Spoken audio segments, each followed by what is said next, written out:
Hello, ladies and gentlemen. Welcome in to WCBN Sports' broadcast of a midweek matchup. Michigan baseball welcomes in the Central Michigan Chippewas to Ray Fisher here in Ann Arbor. Got a fun show coming up. I'm Alex Miller. Special guest alongside me, my twin brother Jacob Miller, joining me on the call. It's going to be a fun one. A gorgeous day for baseball here in Ann Arbor. Low 70s, a light breeze out to left field. And it should be a fun one between two in-state schools. Jacob, happy to have you along. How you doing today? Good. Glad to be here. This is exciting. We're in the booth. We're ready. And, I'm ready to roll. Let's get this thing started. The meeting around home plate right now between Michigan's head coach Tracy Smith, Central Michigan head coach Jake Sable, and the umpiring crew, Michael Schultz, Chad Logan, Mark Hannawald, and Sal Giacomo-Antonio. The Chippewas will, of course, bat first. Michigan will send to the mound Alexander Ogg, the senior right-handed pitcher, getting the start for Michigan. Prior to Michigan, last year did not play college baseball. The year before, his junior year in 2022 was at Indiana, did not play.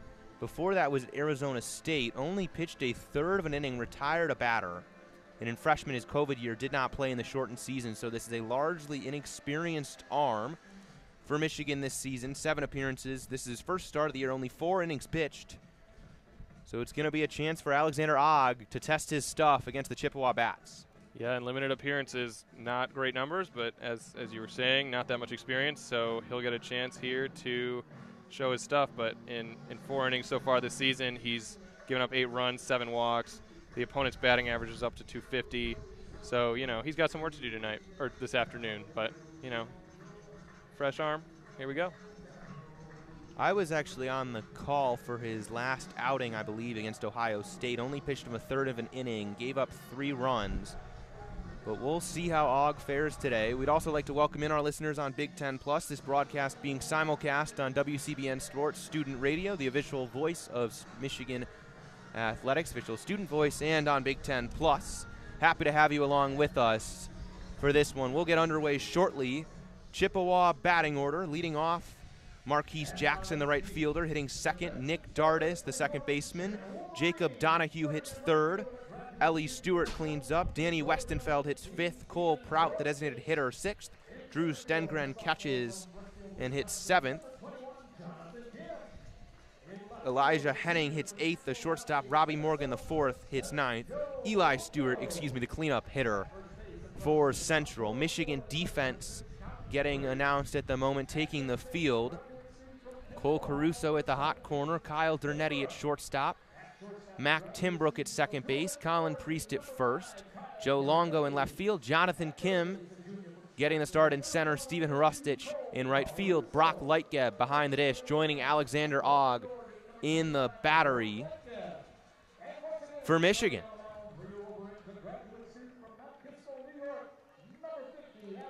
It's a fairly regular lineup, but Kim is back from injury, as you said. But obviously Hrustich and Caruso and Priest and Voigt, the usual suspects for this Michigan defense. So, nothing crazy. Ogg is the new face for this team tonight, and everybody else is fairly, if you've been watching this season, you've seen most of these guys so far. We're about to get underway. Ogg is warming up with Lightgeb. Infielders are throwing their drills. Ogg warming up. The right-handed pitcher, Michigan in white today, looks to be setting up center of the rubber. Left foot a little bit toward the third base bag. Knee goes up, fires it in. Seems to not be throwing full force just of yet, but hitting low 80s, 70s for the breaking ball.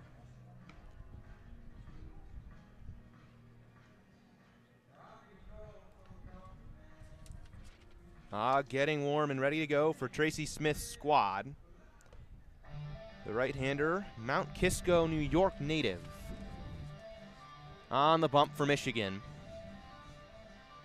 You said it, Alex. His stuff's mostly in the 70s.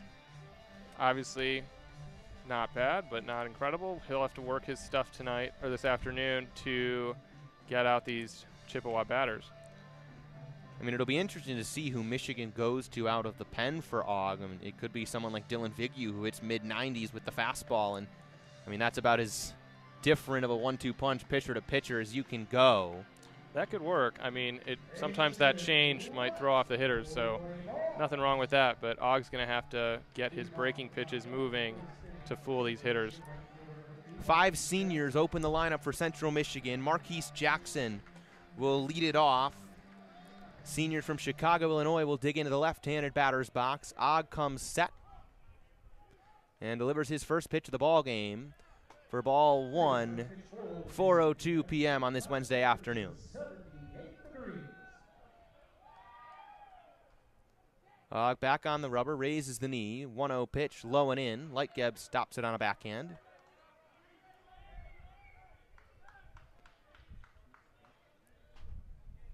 (2-0) now to Marquise Jackson. Cole Caruso at third playing in. Here's the 2-0 delivery. Away for a ball. 3-0 now. Not the greatest start here for Og. He's looking to get a pitch over the plate right here with this 3-0 count. We'll see if Jackson has the green light to take a cut at it. Og 3-0 delivery. Way inside, ball 4. That's a wild pitch. Might have gotten a piece of Jackson. Either way, it's ball 4. And on a 4-pitch walk, Marquise Jackson trots down to first, and the Chippewas have a runner. Jackson's not the speediest player on this team, but he's 7 for 8 on his stolen bases. So I don't know. I think there's a chance that this Central Michigan team might want to get him moving to move these runners and get some early runs. Nick Dardis will dig in. The second baseman hitting .216 this year. He's in the right-handed box. Hands around, head high. Og, the first pitch to him, finds the outside corner for a strike. 80 miles an hour. That's faster than his warm-up, so good sign so far.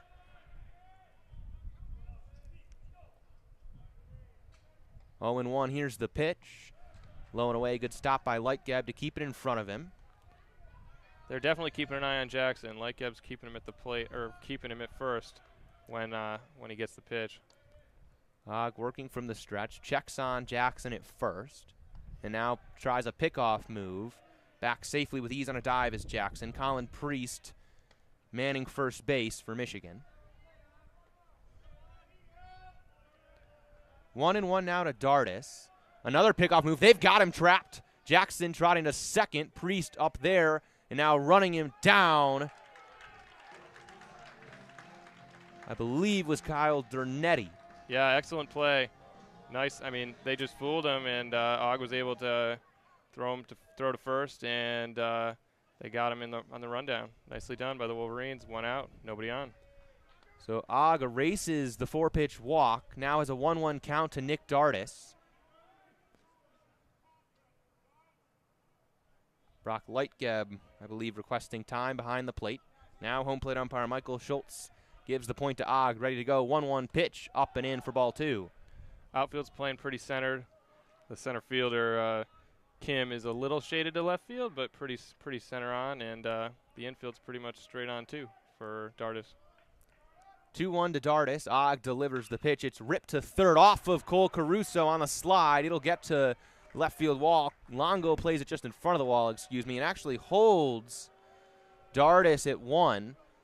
So a well-struck single down the third base line for Nick Dardis. And now with 1 out, Central has a runner on first. Here comes Jacob Donahue. He's their best hitter with a .370 batting average. That's got 70 points on their next top batting average, so he's clearly, their strongest hitter there. He also got 2 homers, so not much power, but he manages to get on base pretty often. Donahue takes ball 1 low and away. I mean, this is really interesting watching Alex Og pitch. You're not going to see any other pitcher on Michigan throw any slower than Og's throwing right now. 1-0 delivery inside. Brock Lightgeb faked down to first, lost the ball on his exchange. No movement from Nick Dardis at first. Jacob Donahue, Joliet, Illinois native, in the right-handed box. Og comes set, 2-0 pitch. Got away from Lightgeb. It was wild into the opposite batter's box. That would be scored a wild pitch, and Dardis moves up to second. You know what I think is worth mentioning right here? that between Dardis and Donahue, they've been hit 25 times by pitches. Is that believable? It's quite the number, but with how Ogg's throwing, it wouldn't stun me if we saw another one, but hopefully he can straighten it out a little. Also, Dardis is reached to first base, is ruled an error on Cole Caruso at third. 3-0 pitch down the pipe for strike one. Back to 80. He's solid there. That fastball's doing pretty well for him right now. 3-1 count. Dardis aboard at second. Bit of a shift from Michigan. Mac Timbrook, the second baseman, shading up toward the second base bag. Now retreats to his position, trying to hold Dardis at second. Ogg finds the zone again, 3-2. The fastball's been his best pitch so far. That's what he's been able to locate. I think he should stick with it and keep getting these strikes. 3-2. Ogg checks the runner, fires home. It's way away. Came out of his hand wild. Dardis sneaks up to third. That pitch was yards away from Brock Lightgeb. I haven't seen that in a long time. That one slipped out of his hand and allowed Dardis to go to third. Tracy Smith will trot out of the Michigan dugout to chat with Ogg. Runners on the corners, one out. The cleanup hitter, Eli Stewart, digging in. Guy who swung his stick well for the Chippewas. Yep, and also Donahue's on first. He leads this Central Michigan team in stolen bases. He's only been caught once on 14 attempts. So with the guy on third, I think they're going to send him too and eliminate that easy double play possibility here with Stewart up to bat.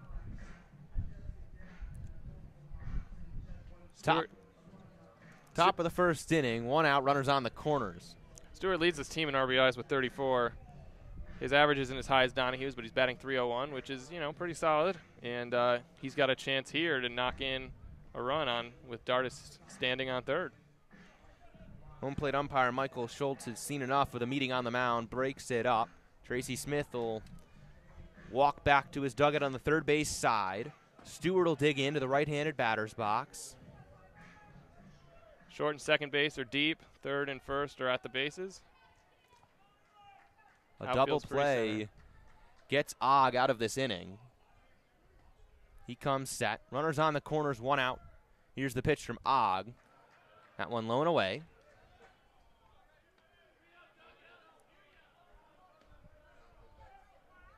One-0 now to Eli Stewart. Senior from Long Beach, California. Awaits the 1-0. Here it is. Swung on and fouled out of play. Look out in the Ray Fisher parking lot. We're on the other side, aren't we? That's not where we parked. I tried to hide us a little bit behind home plate. Hopefully nothing gets popped over there. 1-1 is the count now to Eli Stewart. Ogg raised the knee, 1-1 delivery. This one's popped shallow. First base side, Colin Priest under it. The first baseman has it, and that's a big second out for Michigan. Yep, nice play, good communication, no collisions. That's what you want to see, good communication by Priest, and he secured that one for out number 2. Danny Westenfeld now digs in. 5th senior in a row for Central.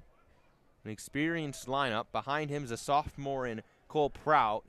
Then another senior in Drew Stengren and 2 juniors in Henning and Morgan the 4th. First pitch got Westenfeld on the body, and he'll take first with a hit by pitch. And now 2 outs, bases loaded for the designated hitter, Cole Prout. You want a wacky stat? We were talking about hit by pitch. The other guys combined for 25. Westenfeld's only been twice. He must be really good at dodging them, but not today. Bases loaded, 2 down. Big spot now for Cole Prout, the sophomore from Standish, Michigan. Digs into the left-handed box. Mac Timbrook, the second baseman, deep in the hole at second on the grass, on the outfield turf, rather, here at Ray Fisher. First pitch to Prout. Misses outside for ball 1. Bases loaded here for Prout. He's started half the games this season for the Chippewas. 1-0 upstairs, 2-0 count now.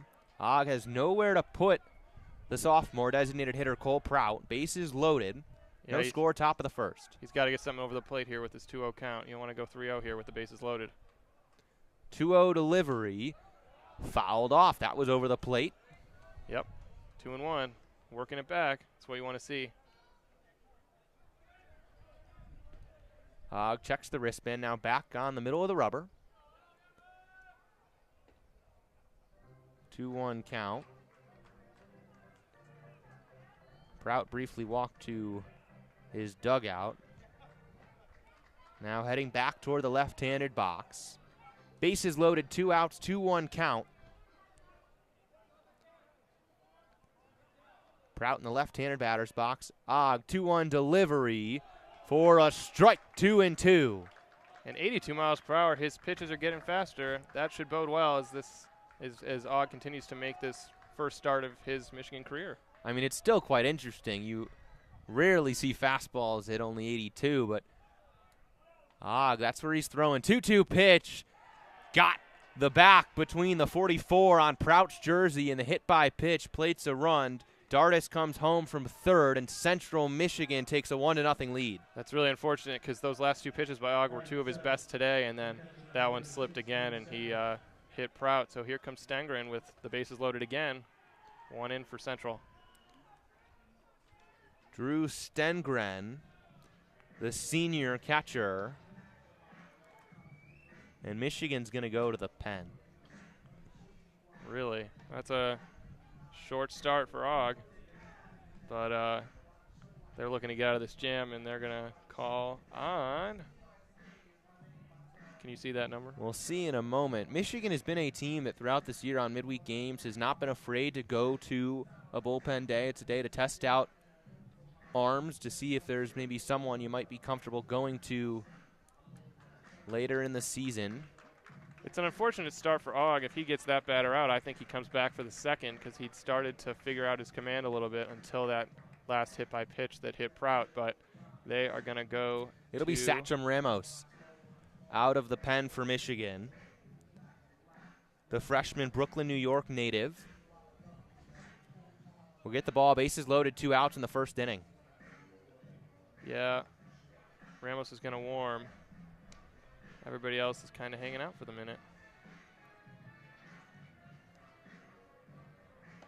Ramos' ERA is a 7.88 so far this season. He's made 13 appearances, 4 starts, but today he's in relief. He's thrown 16 innings, 14 earned runs. The opponents are batting .348 against Ramos. He'll look to bring that number down today, won't he? No doubt, in a big spot here for the freshman.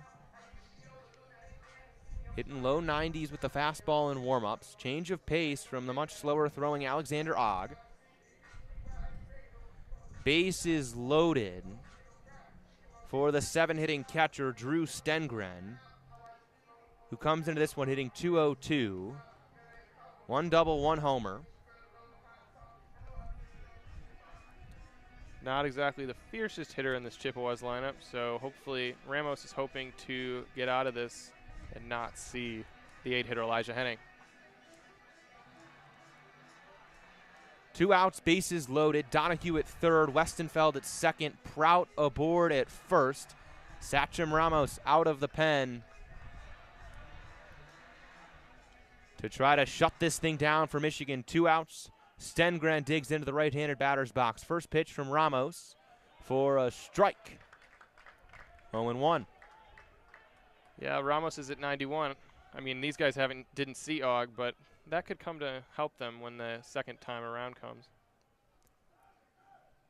0-1 from Ramos for a strike. 0-2. Good start here for Ramos. He's up to 87 on that breaking pitch, so, you know, the velo obviously is very different. Defense is pretty much straight on at all positions, so they're playing this straight up. Michigan needs 1 out. 0-2 pitch from Ramos. Ripped to third. Caruso on the slide goes to first. Throw is on the money. Sachem Ramos out of the pen.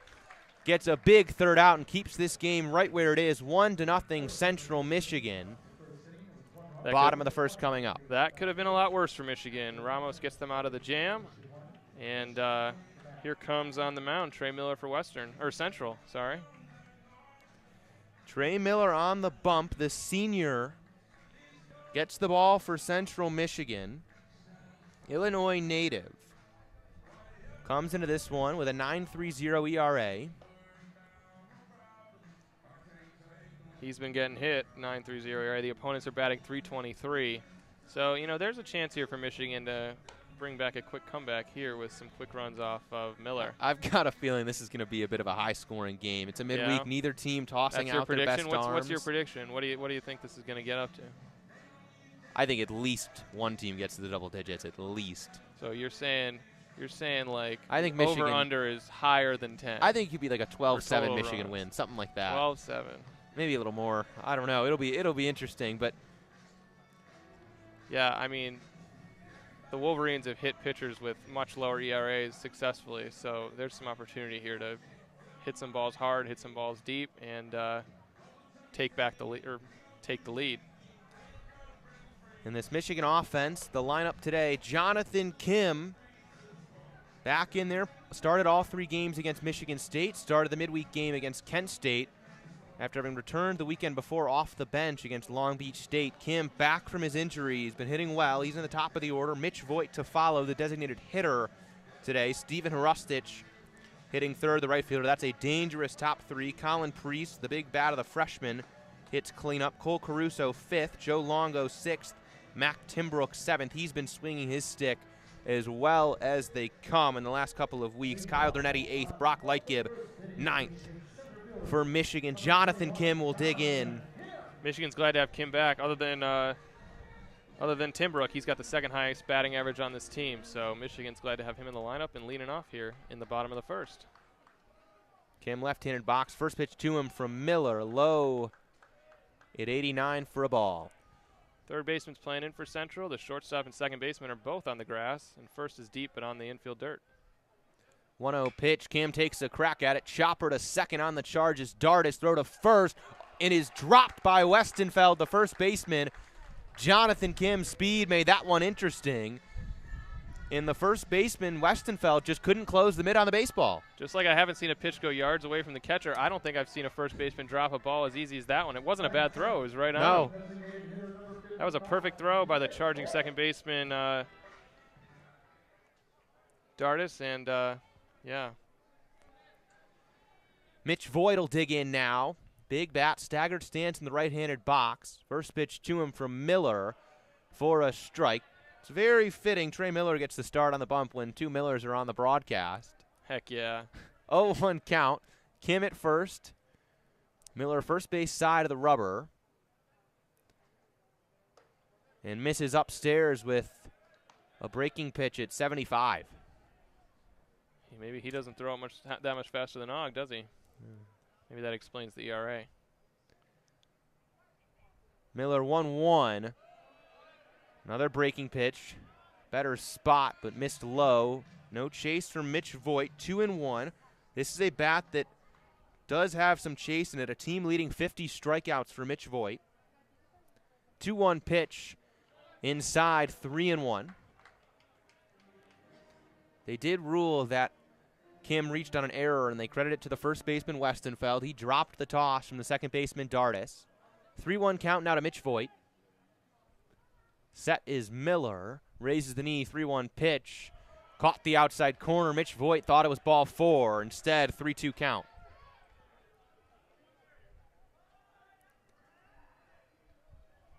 Dardis, the second baseman, shading up the middle. Big room between the second and first base bags for Voigt if he can go opposite field. 3-2 ticker, runner goes. And it's a ball 4. Stengren fired down to second, even though Kim had the base freely on the walk. Throw would not have been in time to tag out Jonathan Kim. So now Kim aboard on an error, Voigt on a walk, and 2 aboard for the big bat of Stephen Hrustich. Yeah, there's a big opportunity for Hrustich to take Michigan's lead back. He leads the team with 12 homers, and here's an opportunity to knock in 2 if he can hit one long. First pitch to him from Miller for a strike with a breaking pitch. That was a nice pitch from Miller, 76 miles an hour, but it was well located down into the outside corner. Miller hands go over the head, then comes set, checks the runner at second. 0-1 delivery, big swing and a miss from Stephen Hrustich. Hrustich, the Northwestern transfer. Last year, all Big Ten third team, 4 years at Northwestern. A year ago, hit .325 with 6 homers. Averaged down a little bit at Michigan, but the power has climbed up wearing the maize and blue. 0-2 pitch. Skied high into the heavens. Going to stay in the infield and be played by Nick Dardis, the second baseman. He's got it between the first and second base bags. A big first out in the bottom of the first. Big first out is exactly right. Now they got Colin Priest coming up. Scary bat, but not as scary as Rustich if I'm Trey Miller. Colin Priest, the freshman, digs in.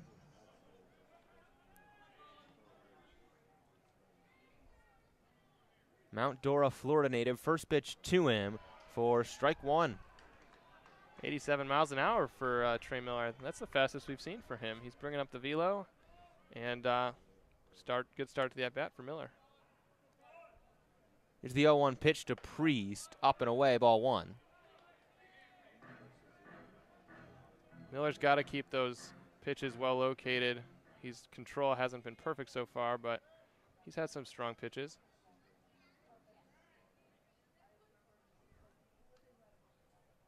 1-1 pitch to Priest. Low and in for ball two. Priest has cooled off a little bit over the last couple of weeks, but the freshman has been a potent bat for Tracy Smith's squad all season. 5 doubles, 6 homers. 2-1 pitch to him. Outside, 3-1. Priest is second on the team in walks, behind Hrustich, who has a huge lead in that category, but he walks a ton, and there's an opportunity here if Miller misses. 3-1 on the ground. Played it first by Westenfeld. The second, Henning the turn back to first. His throw's offline. Jonathan Kim rounds third, and he will score. So Central chops down the runner at second. A misfire from Henning to first allows Priest to reach, and as the ball got away, Kim came around and scored. And we're tied 1 apiece in the first. Wow. I mean, that got past the pitcher, but that's the second. Is that a throwing error? I guess we'll find out. I think that's a throwing error on the shortstop. Yeah, it was a little off, but that's the second pitch that's gotten past first base, and both have been costly so far in this one. Cole Caruso digs in, and this is fun. He and Trey Miller were teammates 2 years ago at South Carolina Upstate, and Miller delivers a first pitch strike to Cole Caruso.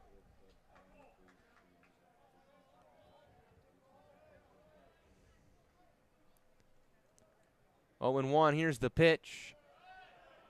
Misses just away, 1-1. They're playing him pretty deep in the infield. Shortstop and second are both on the grass. Third's pretty much there. First is keeping the runner at the base, but they're playing Caruso deep. They probably want to turn two if they can. Oh, there's 2 outs.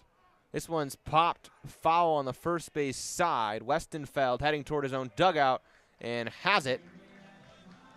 And the Wolverines are retired, but they get one back, and this game is tied 1-1 through 1 here in Ann Arbor. Sachin Ramos heading back out to the bump for Michigan. My bad about the double play, but Central got the out they needed there on the pop-up. And Ramos comes back. He was great in the first. He'll look to settle in here and throw a couple innings for this Michigan squad this afternoon. Longo's going to lead him off. The junior's batting .272.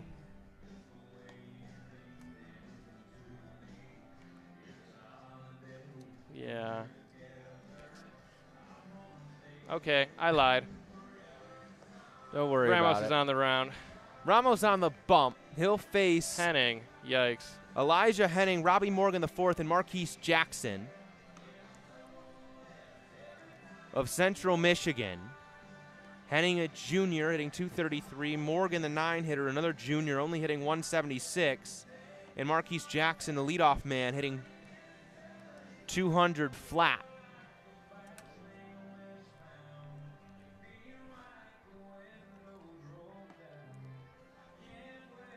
Lightgab fires down to second. We'll get back underway here. 1-1, top of the second inning. Elijah Henning digging in. Scottsdale, Arizona native.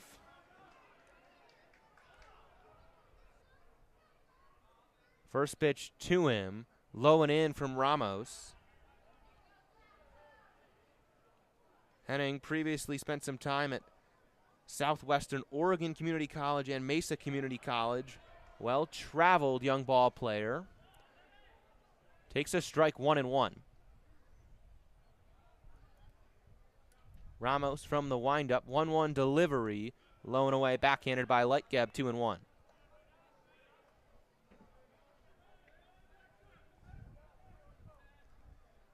Big hole up the middle. Here's the 2-1 from Ramos.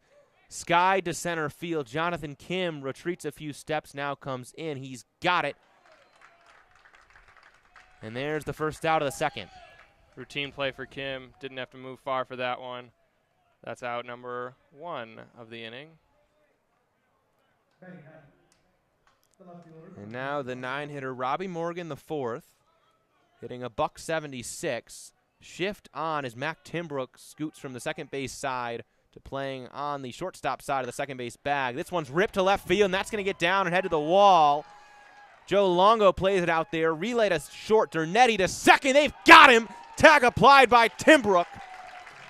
Joe Longo played it perfectly off the wall in a perfect turn from him to Dernetti to the second base bag. You said it. Perfectly executed. The shortstop was in position, second base was in position, and the tag was easy. They had him by a step. Well done by the Michigan trio there. And the Wolverines erase a Central Michigan base runner. And now 2 down for the leadoff man, Marquise Jackson. First pitch to him, fouls it back off the netting. Jackson walked his first time up. That was Alexander Ogg who got the start in the first 2 outs of this one. Now he faces Sachem Ramos. I think Ramos is going to pose a challenge for the first 7 who saw, or the first 6 who saw Ogg, because his velo is 10, 15 miles per hour higher. Goes off speed there, paints the inside corner, 0-2. But, I mean, his off speeds, it's 81. That's about as hard as Alex Ogg was throwing. I think Ramos should go with the fastball because that velo difference on these guys is going to throw him off. 0-2 throws something of an eephus that just came out wild. Lightgeb came out of the crouch, still couldn't grab it. It was at 52 miles per hour.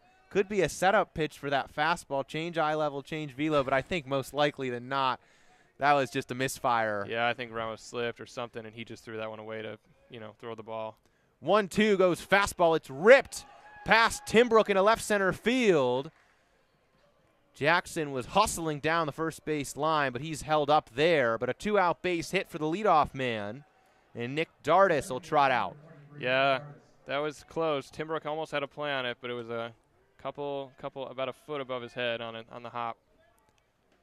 Well struck by Jackson. Runner on first, 2 down for Nick Dardis. He was retired in his first time up. In the right-handed batter's box. Ramos comes set from the stretch with the runner on first. Here's the pitch for a strike. I mean, Dardis didn't even think about swinging at that. I mean, it is the first pitch, obviously, but 90 miles an hour, I just think it could fool these guys after seeing, the slow pitching Ogg. 0-1, Ramos delivers, ripped up the middle. Dernetti's not going to get there. That one's through. Jackson is held up at second. Jonathan Kim fires it into Kyle Dernetti. But with 2 outs, the Chippewas have some life. 2 aboard for Jacob Donahue and his .370 batting average. Yeah, on that hit, Dernetti's playing pretty far away from second base. A more, centralized position would have allowed him to make that play. But instead, here comes Donahue, the 3-hitter for the Chippewas. 2 aboard, 2 outs. Ramos staring down the runner at second, now fires home for a strike. Donahue showed bunt and pulled it back. He'd be bunting for a base hit with 2 outs. The Michigan infield is playing very back. They want to force at any bag to get out of this frame. We'll see if Jacob Donahue's really trying to lay one down or if it's a bluff. That'd be stunning. 0-1 from Ramos, misses away. No bunt shown that time by Donahue. Might just been trying to force the infield to creep up, give himself a little more room to hit the baseball on the ground. Yeah, I agree. I think he was trying to get Caruso to move in, but, he's not going to bunt here. He's their strongest hitter, so I don't see that happening. 1-1.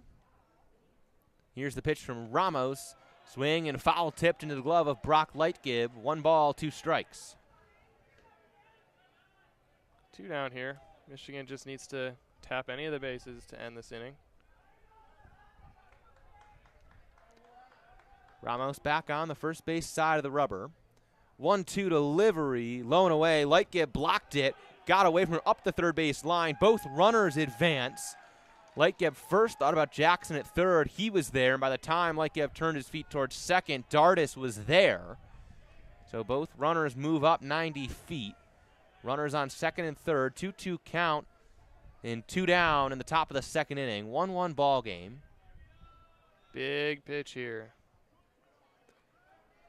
for Ramos. 2-2 to Jacob Donahue. Infield is deep. 2-2, breaking pitch, blooped up the middle and down. Jackson home, Dardis rounding third. No throw comes from Kim home. A 2 RBI knock off the end of the bat for Jacob Donahue. And Central Michigan takes the lead back 3-1 Chips. Muscled that one into center.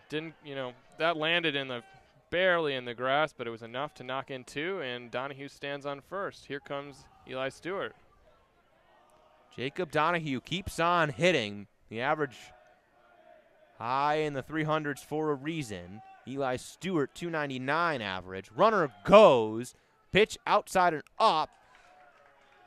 And Donahue steals second base. Lightgib's throw to the other side of the bag. That's Donahue's 14th stolen base. That's the team lead. He's only been caught once. So not surprised to see him go and force Lightgib to try and get him. And now a runner on second in scoring position. 2 outs for Stewart. 1-0 pitch. Big swing and a miss.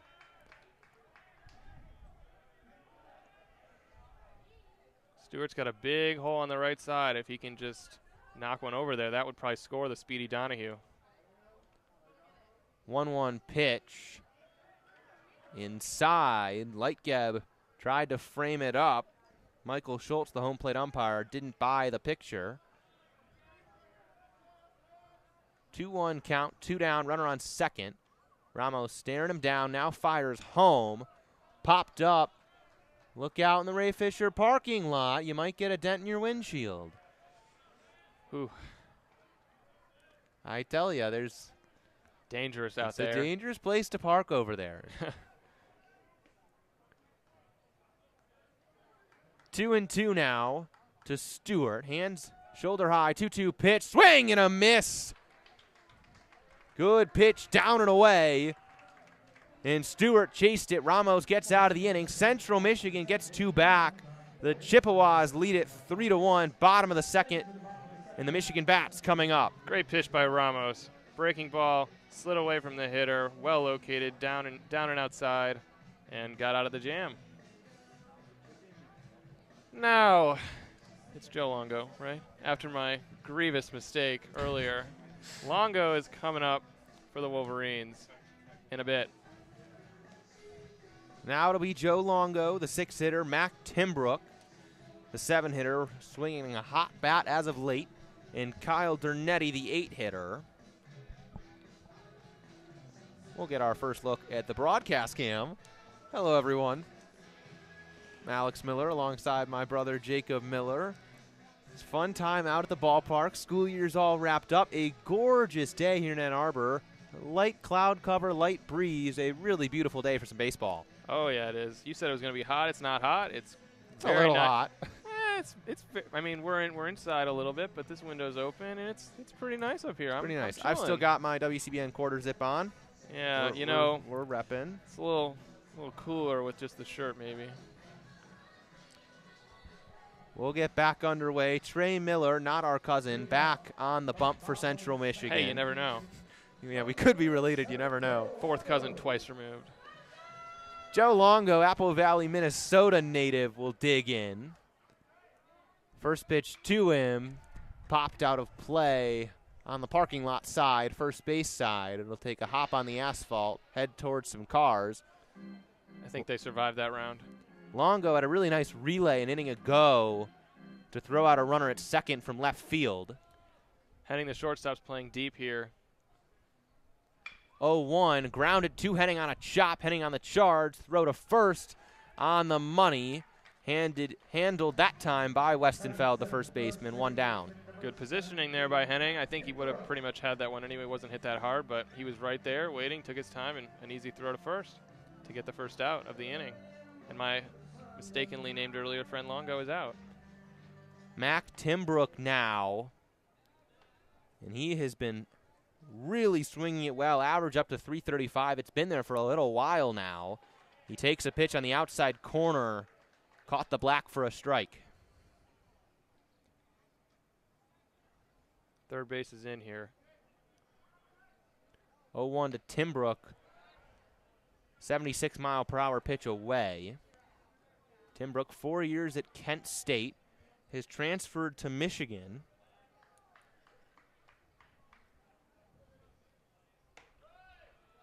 And takes a ball 2-1.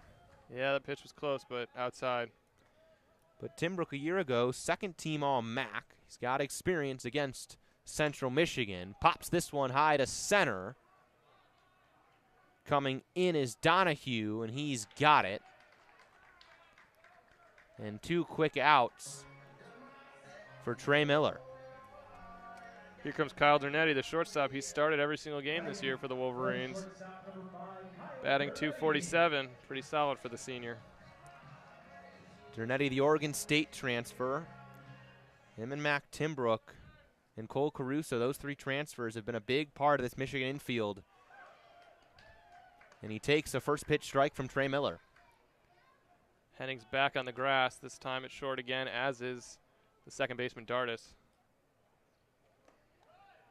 0-1 pitch misses away. Easy take. 1-1 now to Kyle Dernetti. Brock Lightgib, the catcher, due up behind him, if he can reach. 1-1 pitch. Away again. 2-1 to Dernetti.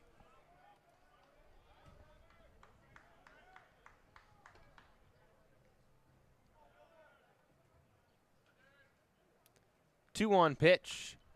Popped out of play. Another one headed That's toward close. the cars. That one will get closer. Ooh, scary. Our poor Mazda better survive the day. Michigan is 0 for 6 thus far. Snuck a run across after Jonathan Kim reached on an error. 2-2 is low, and the count is full to Kyle Dernetti.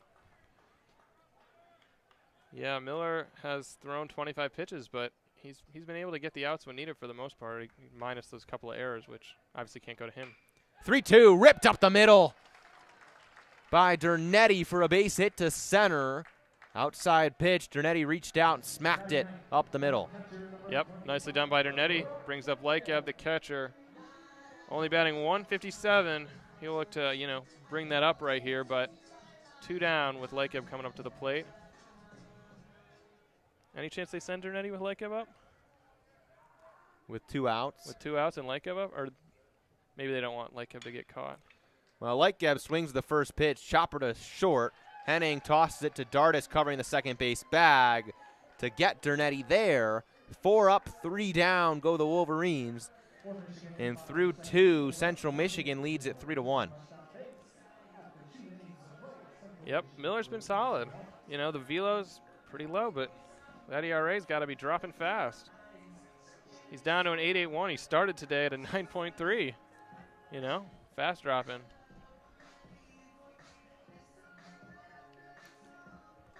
And now for Central Michigan, it'll be Westenfeld, Prout, and Stengren. And they'll see a new arm, Eamon Horwedel, out of the pen. And this is a fun guy to watch pitch. Ooh, the sidearm. Eamon Horwedel coming in the 3rd inning. The Submariner getting a chance against Central. Has not pitched a ton this season for Michigan. He's only made 9 appearances, pitched 9 innings. The ERA is also at 9 because he's given up 9 runs in those 9 appearances through 9 innings. A lot of 9s for Mr. Horwedel. Horwedel a year ago pitched a little bit more, 19 2/3 in 16 appearances to the tune of a 7.78 ERA. Ann Arbor native, attended Skyline. Before coming to Michigan was at Ohio University and came back home to Ann Arbor. Opponents this season are hitting .333 against Horwedel so far. But, you know, today's a new day.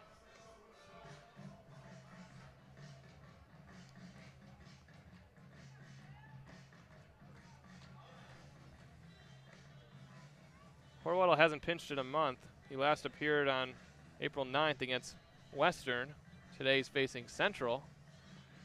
And, yeah, some early appearances this season, but he got hit and hasn't seen much play lately. But here he comes against Central Michigan. He'll face Westenfeld, Prout, and Stengren. Westenfeld, his first time up, was hit by a pitch. That was back a few pitchers ago. Alexander Ogg got the start, got the first 2 outs. Sachem Ramos got the final out of the first, all 3 in the second.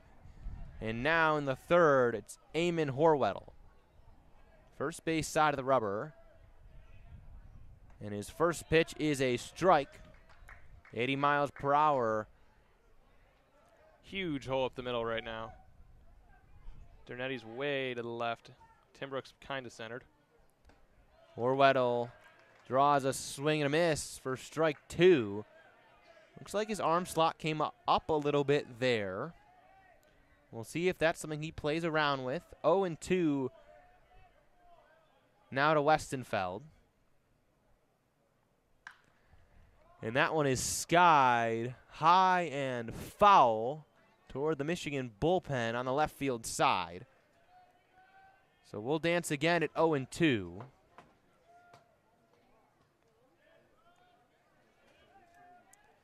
Westenfeld, the senior, hitting .288, 44 starts this season.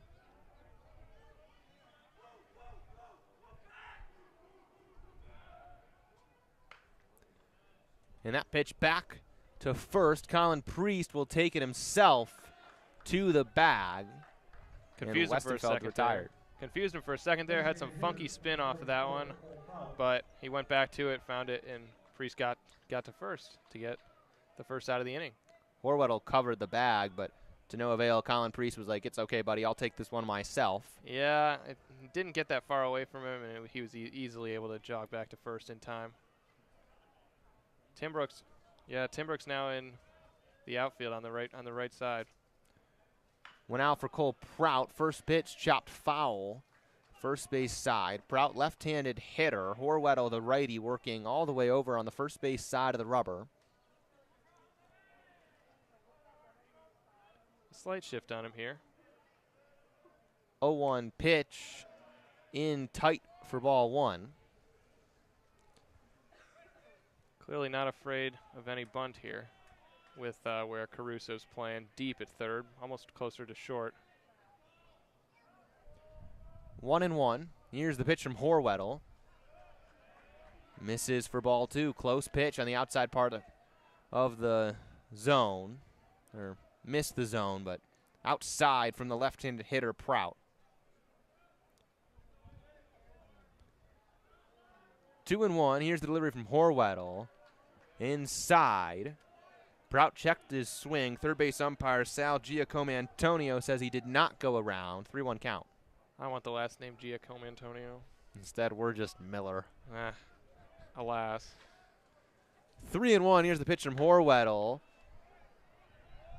And that one is ripped on the ground foul on the first base side. Stephen Hrustich will toss it back toward the Central Michigan dugout. Count full at 3-2 now to Cole Prout. 1 out, nobody aboard. Top of the third, 3-1 Central Michigan. Horwedel comes set.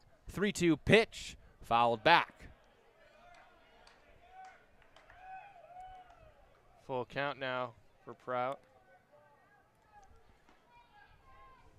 Keegan O'Hearn, freshman arm for Michigan, brings some new baseballs to the home plate umpire, Michael Schultz. 3-2 to Cole Prout. Here's the pitch. Fouled into the Central Michigan dugout. Staying alive is Cole Prout. Yeah, he's fouled off a couple here.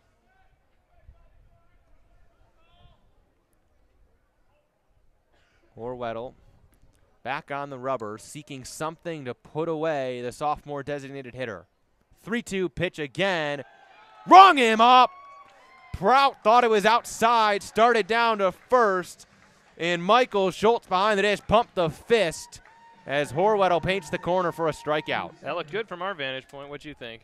That's a close pitch. We're up behind home plate. It's a close pitch outside corner, but I feel like if you're Prout, you can't take that with a 3-2 count. You got to swing at that. That was too close to take. Drew Stengren in now, and he takes the first pitch away with 2 down. That was a big strikeout, though, for Horwedel. Get out of that long at-bat.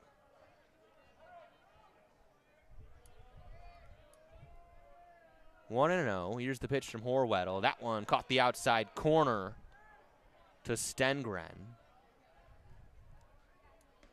Horwedel working first base side of the rubber. He painted the outside corner on the third base side. Might have come across the plate from home plate umpire Michael Schultz's angle. That pitch popped deep to left center field. Joe Longo retreating. He's underneath it a few steps in front of the warning track and hauls it in. Eamon Horwedel out of the pen. Works a 1-2-3 inning for Michigan in the top of the third. 3-1 Central. Bottom of the third coming up. Oh, here come the kids, Alex. See the kids? I see some kids. It looks like Connect 4 Ooh. is about to be played. Thrilling. On the field during the intermission between innings. Thank you for tuning in to WCBN Sports, the official student voice of Michigan Athletics. Also for the simulcast on Big Ten Plus. I'm Alex Miller. Alongside me, my brother, Jacob Miller. Happy to be here on this midweek contest. Central leading 3-1. Bottom of the third coming up in Ann Arbor. Do you like that Connect 4 strategy? A little dubious. There's 2 yellows together on the bottom, and now Mr. Red breaks it up.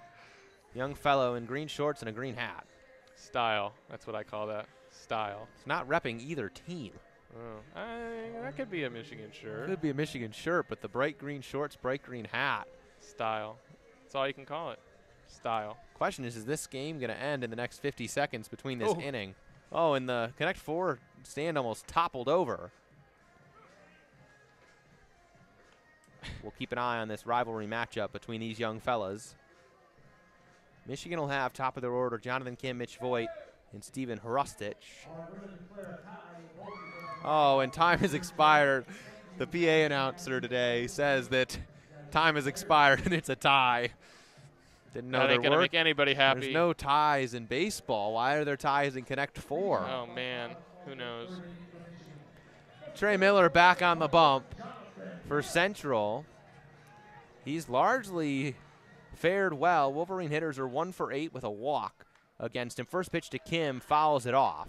Third baseman Stewart's on, well, he's just dropped back, but he was on the infield grass. Pretty in line with the base paths here with the speedy Kim up to bat.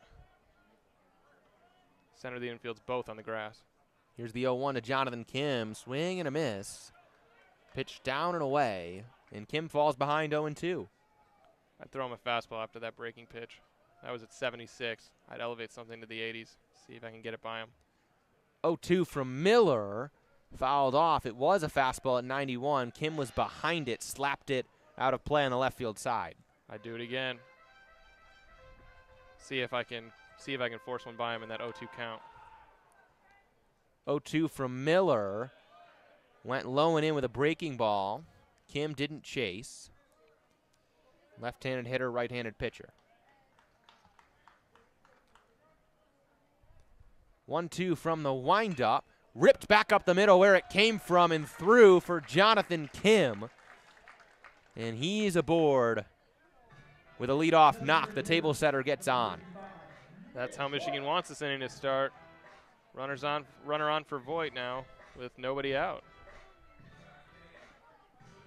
And the big bat of the sophomore Mitch Voigt will dig into the right-handed box. Voigt walked his first time up.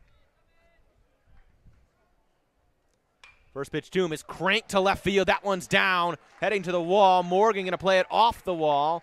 Jonathan Kim will be held up at third. Mitch Voigt will jog into second. A double for Mitch Voigt, and the Wolverines have 2 in scoring position and nobody out for Steven Hrustich. Yeah, this is the offense that Michigan's been looking for so far. This is their best opportunity with nobody out. Guys on second and third for Hrustich now. Team leader with 12 homers. Not really a surprise to Michigan fans that it's Kim and Voigt bringing the punch on offense. Steven Hrustich digs in. First pitch to him. Big fly ball to center field. Retreating is Donahue. He's got it in the shadows, and he'll throw it in. Kim will tag home. Voigt to third. Steven Hrustich connects enough. And on the sac fly, Michigan cuts the lead to 1, 3-2 Chippewas. Hrustich did his job there, hit that one deep to center. Plenty of time for Kim and Voigt to advance. Easy, easy sac fly, and Michigan is closing the gap now in the third. Only 1 out, so Colin Priest could do the same thing and tie this game up. Voigt aboard at third, 1 out. First pitch to Priest. Inside for ball 1. Dardis, the second baseman, is playing closer to first than he is second. Huge hole on the right side of second base right now. Here's the 1-0 from Miller. Big swing and a miss from Priest. Low and away. The off speed from Trey Miller.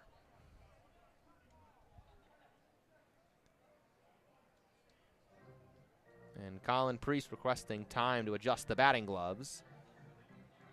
Not only is there a massive gap in the infield on the right side behind second base, there's a huge gap in the outfield too. The right fielder, that pitch is low and in for a ball, 2-1. the right fielder's way into right field on the first base side, and the center fielder's actually to the left of second base out there. So huge gap in right center field for Priest here.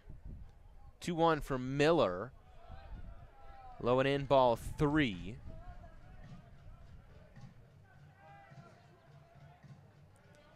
Miller working from the windup with the runner only at third. Here's the 3-1 for a strike. Priest thought it was up and in. Instead, strike 2, 3-2 count. I still think that's a good take there with 3-1 at the count. 3-2 pitch. Priest protecting, follows it off toward the hands. Back toward his own dugout on the third base side. That looked like a similarly located pitch, and obviously swung at that one with a 3-2. So I think, he's approaching this well at this at-bat, and now the count is full. Infield is coming in. Infield going in. Kim can go. It's Voigt. Voigt can go. Pitch was low to Priest. And he'll take ball 4. But there was only 1 out. So Kim wasn't going to run on the pitch, and he scores. Sac fly. Very interesting. I mean, I guess they're trying to go on a ground ball, go home, but what changed in the 3-2 count? Cole Caruso now, 1 out, runners on the corners. First pitch he sees, rips it into right center field. That one's down, splitting the outfielders perfectly. Voigt will jog home, and they're going to send Priest around from first, and he's home with no throw.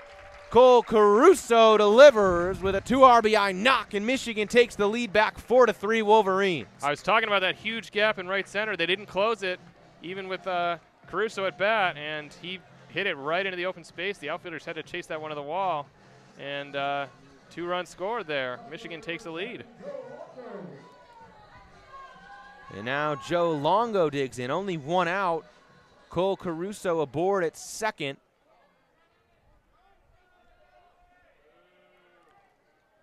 First pitch to Joe Longo. Big swing to left center field. That ball is carrying, and it's going to drop and hop over the wall. A ground rule double. Caruso had stopped at third. They'll award him home as he was at second from his own double. Joe Longo with a big swing to left center field. Ground rule double knocks in another run. 5-3 Wolverines. That ball just kept carrying. The center fielder and left fielder for Central kept trying to close, and it dropped right between them. They both were within a yard of that ball, but it drops and bounced over the wall for Longo. Donahue, the center fielder, was closing fast, but it just kept going.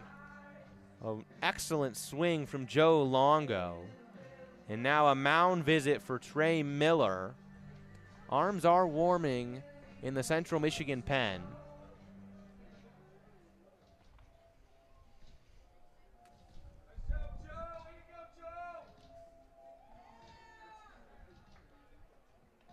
So we got one out here. Tim Brooks coming up to bat.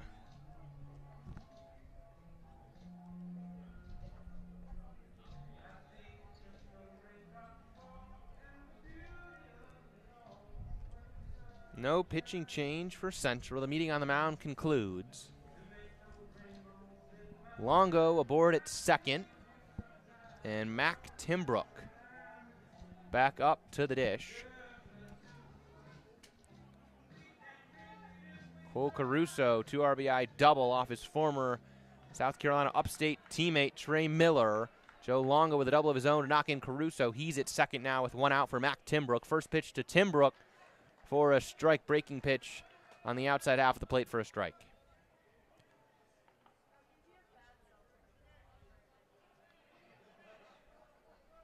Oh, 1 to Timbrook. Outside, 1-1. I would have thought they would have closed the gap in right center, especially with the lefty Timbrook batting, but it's a little tighter than it was for Caruso, but it's still pretty large out there in right center. 1-1 on a line into right field and down. Rounding is Longo. He'll head home. Throw is up the line, and Longo scores. Timbrook will trot up to second. That throw being up the line almost worked out because Longo was not going to be home in time. If Stengren, the catcher, had fielded that off a hop, Longo would have run right into the tag, but it got away from him. And instead, Longo scores. Yeah, Michigan pushed Jackson to make a strong throw from right, and it was off the mark, a throw to home plate, and Longo would have been out by a mile. And still on that one, I actually think the fact that, where that ball was, because of Longo being in the base path, I think that impacted the catcher Stengren from making the catch. Yeah. First pitch to Kyle Dernetti, fouled back.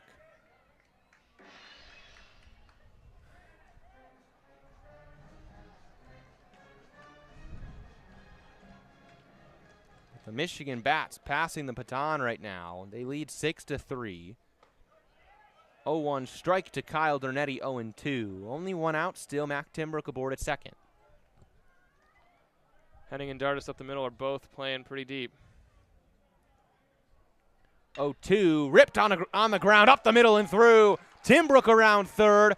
He's headed home. Kyle Dernetti delivers. 7-3 Michigan, and the bats keep on hitting here in the third. Yeah, they weren't playing deep enough out short in second. Neither of them had a play. It was hit hard and right up the middle, got through.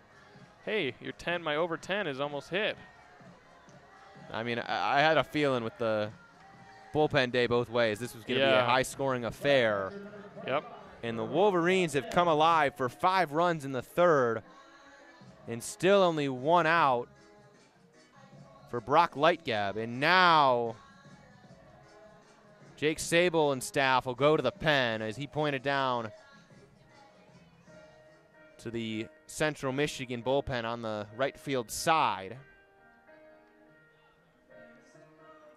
And Trey Miller will take the walk back to the Central Michigan dugout. A big inning for the Michigan Wolverines. It started at the top with Jonathan Kim, and they've made their way all the way down to the 9-hitter Brock Lightgab, who's due up next.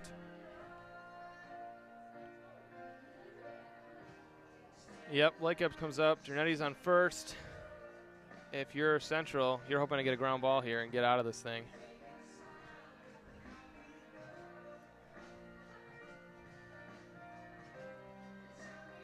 The pitcher for Central has come out right on the rubber. Now we'll hear it.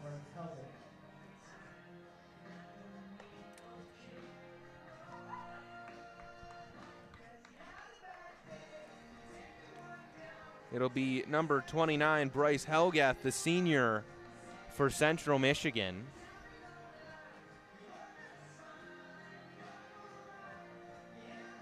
Helgath's ERA is a 7.96.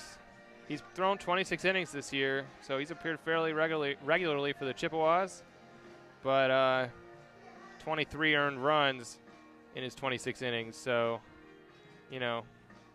we're talking bullpen day for both teams.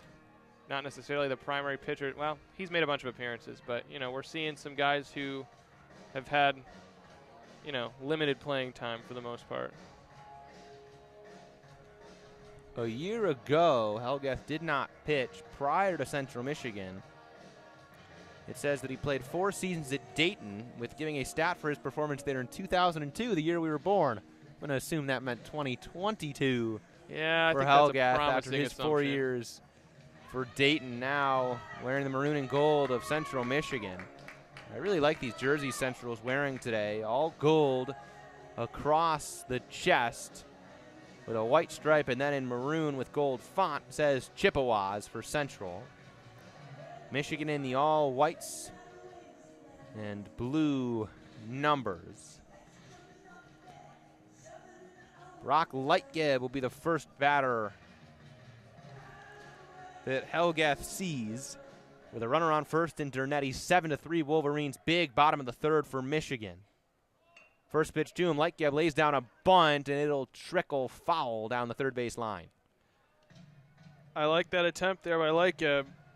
I think that's Michigan making sure they stay out of the double play here with this inning, you know, with this team hitting so well this inning. But new pitcher. And Eli Stewart's playing very deep at third base. If it's a bunt like that that gets away from the catcher Stengren or the pitcher Helgath, it'd be a tough play for Stewart on the charge. Yeah, that one had a little too much roll behind it and it went foul. But if he can hit it, you know, softer and keep it on the grass, he could actually get there safe, not only moving the runner Dernetti. 0-1. Lightgeb rips at it and knocks it into center field and down. Dernetti rounded second, but will be held up there. And the Wolverines have batted around Brock Lightgeb, his first knock of the afternoon. And now Jonathan Kim comes up for the second time this inning with 2 aboard, 1 out. Nicely done by Lightgeb. He put the bat down, brought it to the zone, and knocked that one into left center.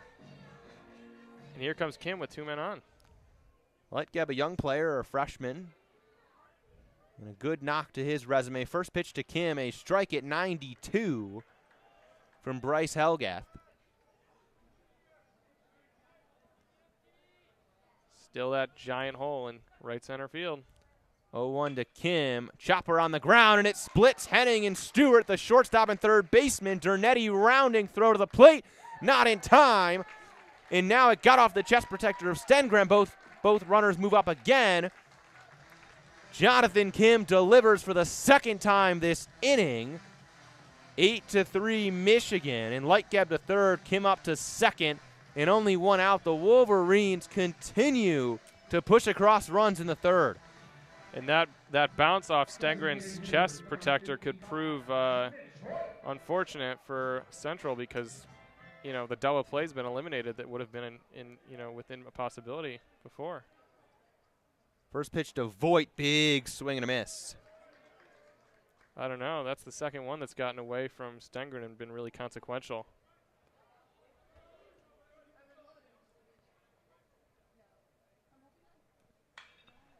That one popped into right field and will be hauled in there by Jackson.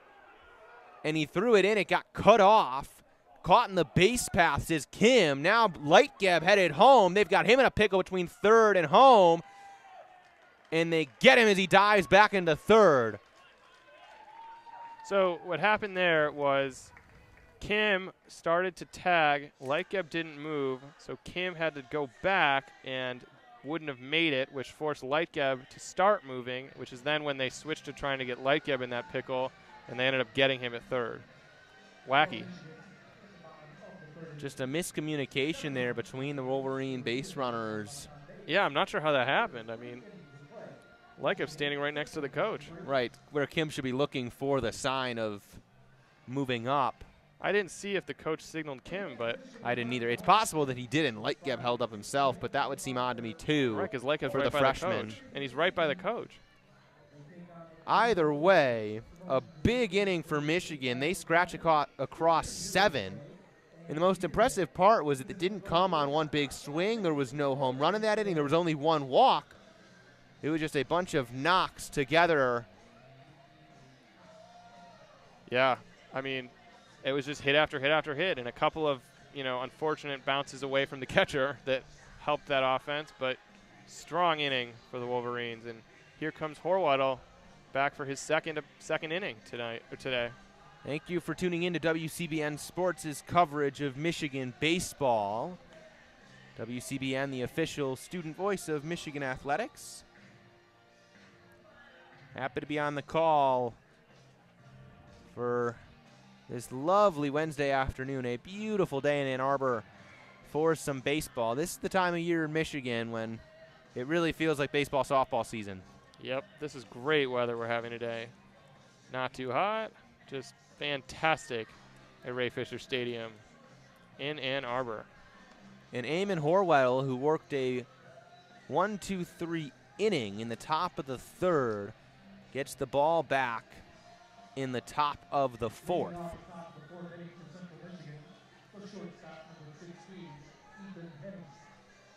He'll face 8-9-1.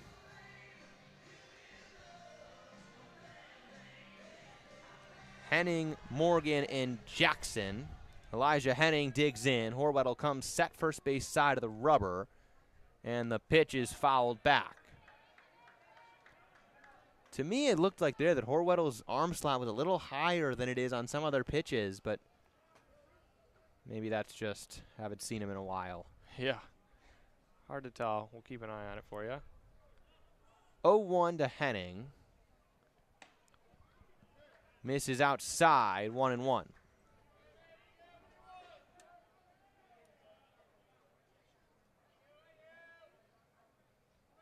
One and one now to Henning. The junior awaits the pitch from Eamon Horwedel.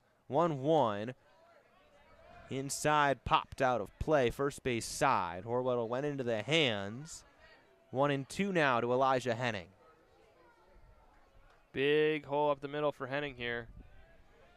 Jernetti's shaded left, and they're both playing deep. Timbrook's playing deep as well. They're both on the grass. 1-2 pitch.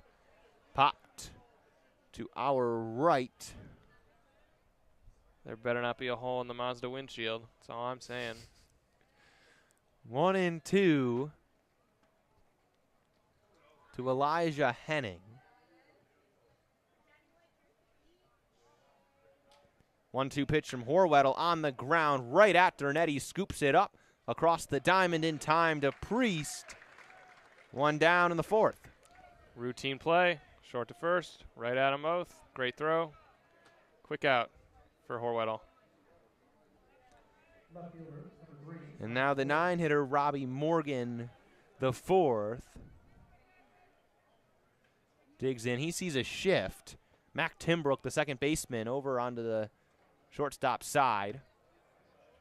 The shift obviously eliminated in Major League Baseball, still legal at the college level. And Timbrook joins Dernetti and Caruso between the third and second base bags. Dead shift for Robbie Morgan, the fourth. 1-0 pitch for a strike from Eamon Horwedel. Morgan's only batting 176 so far this year. Batting in the 9th spot for Central. Had a knock earlier. 1-1, staggered stance. Pitch was inside.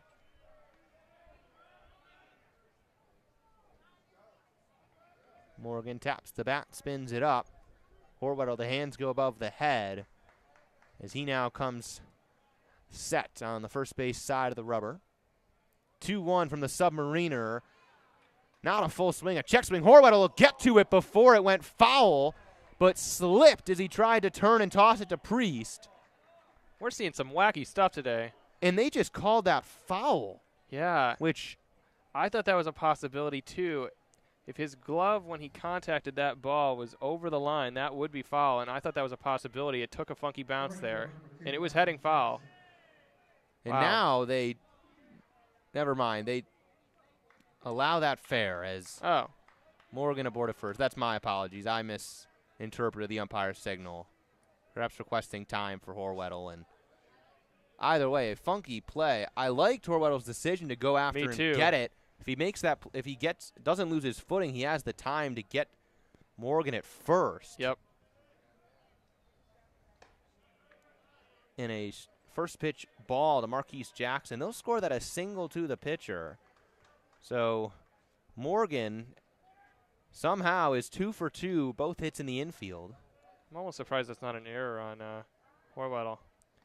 1-0, grounded weakly to second. Timbrook to Dernetti. No turn is, the turn is not in time. But Michigan chops down the lead runner. This Michigan defense, top of the country in double plays. The Speedy Jackson was too fast, though. It was close, but he was safe by a couple of steps.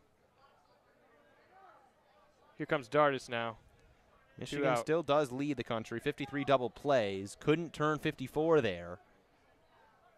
Pickoff move, not in time, as Jackson dives back in. 2 down for Nick Dardis.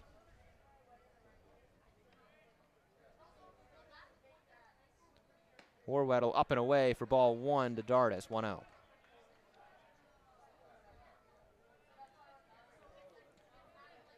Caruso's really tight on the third base line. Ternetti's pretty normal but deep. Timbrook's shallow or midway through the dirt. 1-0 pitch for a strike. Up and away, caught the plate, says Michael Schultz behind the dish. And Dardis is having a little chat with him. Not thrilled about that one. 1-1. Horwedel comes set. Jackson aboard at first. 8-3 Michigan, top of the 4th. And Horwedel misses upstairs, 2-1.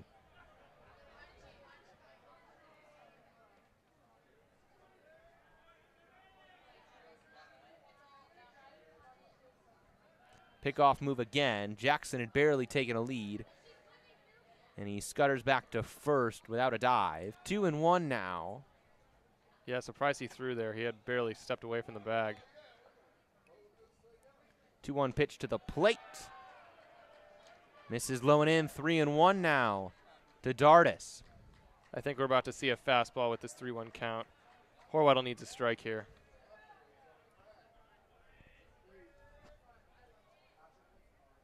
Horwedel sets. Runner goes. Pitch was a strike. Throw from Lightgeb off the money. Good stop and a hop by Mac Timbrook covering the bag. Pretty solid jump for Jackson from first. I'd say he was about a third of the way before Lightgeb even stood up. Horwedel did find the zone there, so 3-2 is the count to Dardis. Runner on second, 2 outs. 3-2 from Horwedel. Swing and a miss. Eamon Horwedel, back-to-back shutout innings out of the Michigan bullpen. 8-3 Michigan, bottom of the 4th coming up.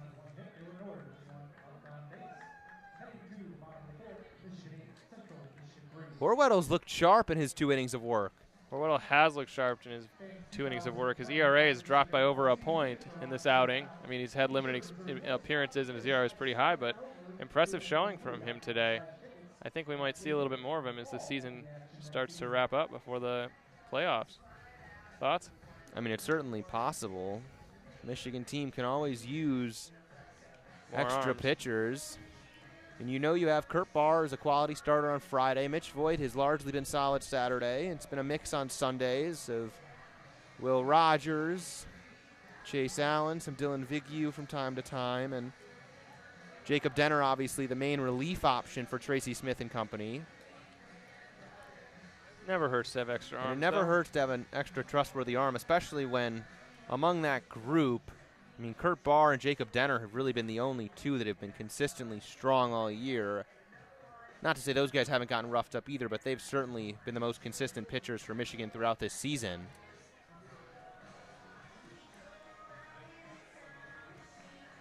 Eight to 3 Wolverines. Heart of the order due up 3, 4, 5. Stephen Hrustich, Colin Priest, and Cole Caruso. Thank you for tuning into WCBN Sports, student radio's coverage of Michigan baseball here in Ann Arbor.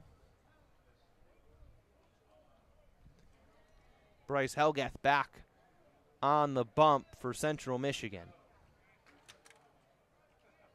First pitch to Hrustich, low and away. That one got by the catcher there. Everybody's playing deep on this one. The infield, the outfield, they know the pop that Hrustic has. 1-0 pitch. Big swing and a miss. Hit a pitch down and away.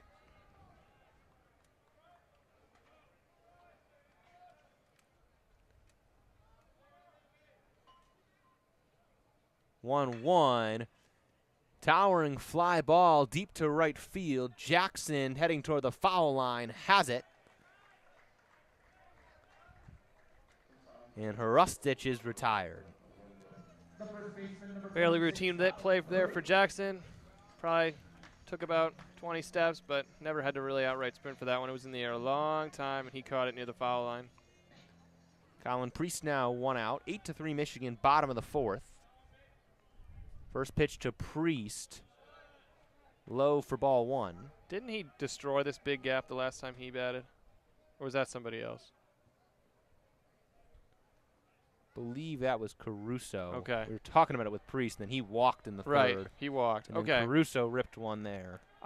The gap there is stunning to me with a left-handed batter. 2-0 now to Priest.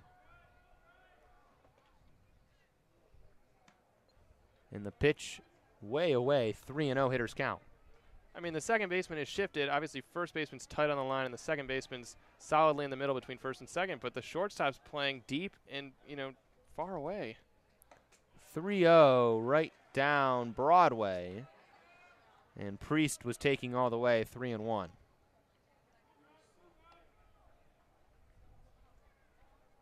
Three-one pitch from Helgath. Priest skies it deep to left field, heading toward the brick wall, and that ball is gone. Opposite field homer for Colin Priest, climbing the brick monster at Ray Fisher, 9-3 Michigan. Guess he didn't need my hole in right center. He goes to left field, and that one was that was hit hard, way gone. I mean, that ball kept carrying and clearly over that tall brick wall in left field. Wow, nice pop there from Colin Priest. Off the bat, I thought that was a well-struck line drive that was going to hit the top of that brick wall, and it just kept on climbing. Yeah. A big swing for Colin Priest, the freshman's 7th homer this year. First pitch to Cole Caruso, chopped to short on the charges. Henning, throw on the move, is on the money to Westenfeld in a quick second out. I will say they closed that gap on Caruso there. They were playing totally up, totally centered. Everybody was in their regular spots. And, I mean, obviously that was a first pitch out right to the shortstop either way, but it was interesting to see Central change their defensive scheme against the same hitter. Joe Longo now digs in. First pitch to him for a strike. 9-3 Michigan, bottom of the 4th inning. And 2 down. 0-1 to Longo. Big swing and a miss, 0-2. Longo a ground out in the second. RBI double in the third. Knocked in Caruso. 0-2 pitch is low. Stengren blocks it.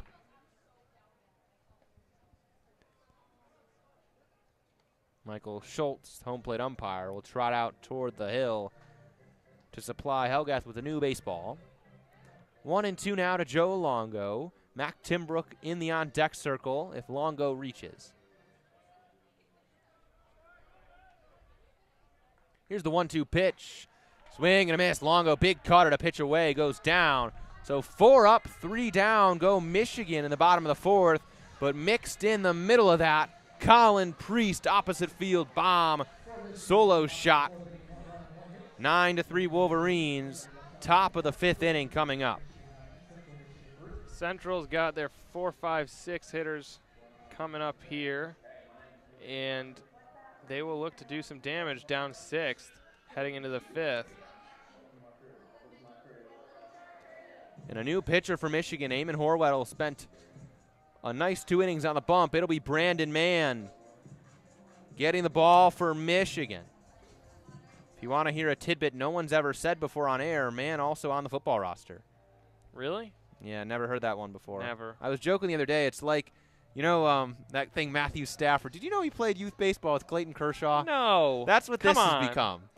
Wait Wait, Man Matthew Stafford and Kershaw? I know. Oh, man, never heard that That's one what this before. become. And Man and Joey Velasquez a year ago, I feel like the go-to tidbit was, oh, he's on the football team. Man enters this one, 5.25 ERA over 12 frames. Franklin, Michigan native, attended our rival high school, Detroit Country Day. Boo. Fierce rivalry from one Jacob Miller. Yeah. Man has thrown 12 innings so far, 11 runs, but only 7 earned in that time span. But he'll look to, clean it up a little. He's walked 16 guys through 12 innings, so not exactly the walk ratio you want there, but he'll look to control his command today and get some outs for the Wolverines and keep this lead where it is. Last 2 outings from Man have been good. 2 shutout innings against Kent State. And gave up 2 hits but no runs. Got 2 outs against the Ohio State Buckeyes. And we'll see what Man can bring against Central Michigan today. 9-3 Michigan, top of the 5th inning. Brandon Mann comes in to face the heart of the Central Michigan order, 3-4-5. Jacob Donahue, the dangerous hitter, walked and singled. 2 RBIs attached to that single. He'll dig in, followed by Eli Stewart and Danny Westenfeld.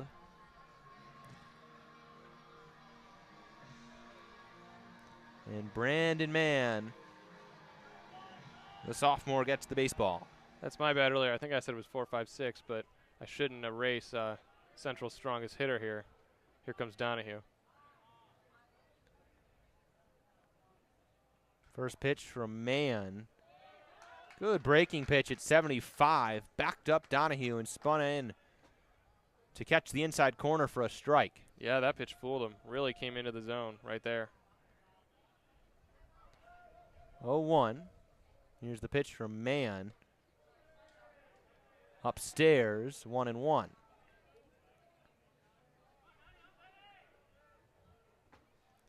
Mann checks the wristband, back on the rubber, working from the stretch even with nobody aboard. 1-1 pitch is ripped down the left field line and just foul, says third base umpire Sal Giacomo Antonio. Just looking for an excuse to say that man's name today. But a break for Michigan, a well-struck ball by Donahue. And a 1-2 count to the Central Michigan star. Brandon Mann back on the rubber. 1-2 pitch. Ripped foul, third base side again. Donahue just out in front. Mann throwing a lot of off speed. That one at 77. We'll see if he mixes it up, goes with a fastball. I would mix it up, try and get one by him. I don't know how fast Mann's fastball is, but if it's, a couple degrees higher, that's what I'd throw. 1-2, another breaking pitch at 76. Fouled back by Donahue. I mean, Mann just might feel more comfortable with his control with the breaking pitch. And Donahue's fouled off 3 breaking balls in a row, so maybe he just thinks he can fool him with one. And it looks with the naked eye that Mann's getting good movement on that pitch away from the right-handed hitter Donahue. 1-2, Mann back on the rubber. Here's the 1-2 pitch, goes low, and Donahue went around, says Chad Logan at first. Some oohs and ahs from the Central Michigan dugout at that call. But Donahue will trot back to the first base side, and Eli Stewart, will dig in.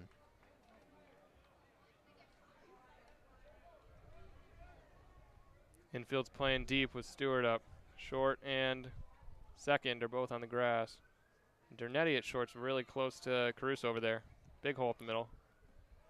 First pitch from Mann at 88. Tried to fire the fastball, missed it low. Not exactly the spot you want with that pitch.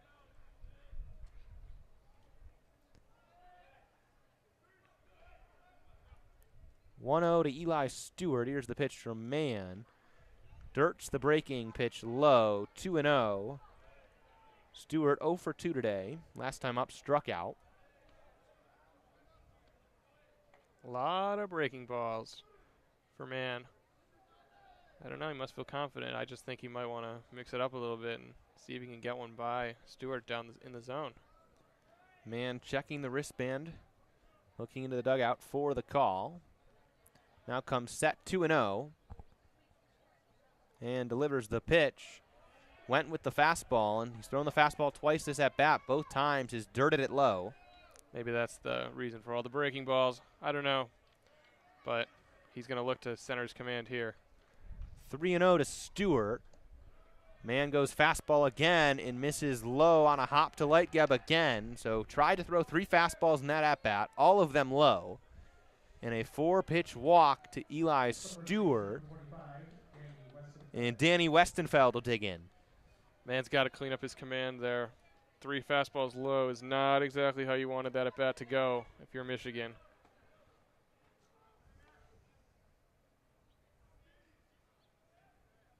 First pitch to Westenfeld, breaking pitch inside. Not enough movement to tag the inside corner.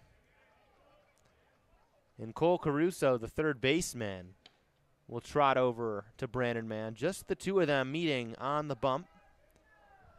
Perhaps Caruso's seeing something from his place at the hot corner. Dernetti and Timbrook, though, are set up for a double play here. That's what they're looking for to retain Michigan's lead in that category. Stewart's not exactly the speediest runner, nor is Westenfeld on this Central team. 1-0 pitch. Brandon Mann plunked him on the shoulder, up and in. And Westenfeld takes it like a champ and sprints down to first base. He's been hit twice today, right? Yeah. Yes, he has. Was hit in the first, grounded out in the third, and was hit again. Wacky, since he's only been hit twice all year, whereas some of his teammates have been hit up to 13 times. So maybe he's like trying to get that stat up. You know? No. Either way, Cole Prout digs in. He has an RBI on a hit by pitch in the first. It's a great way to get an RBI. And a meeting on the mound for Michigan.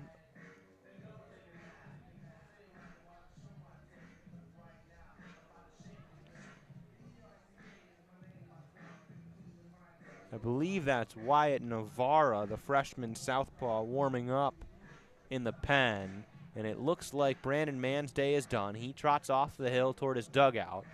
And the number that I believe is the 22 of Wyatt Navarra trots out. It is Navarra, so the freshman will get the ball with 1 out and 2 on.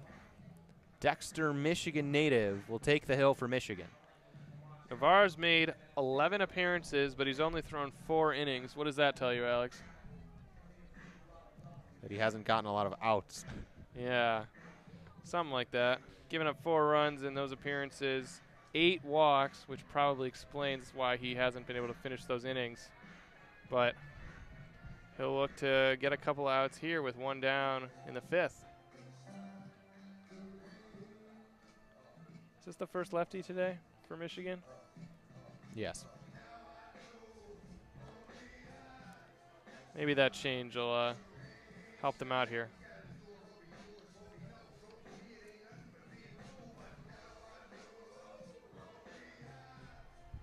While Navarro warms, the infields and outfields are congregating. Umpires look very content, just standing still all by themselves. They get a break for a few moments. Yeah, they look very relaxed out there. A lot of arms on the waist, you know.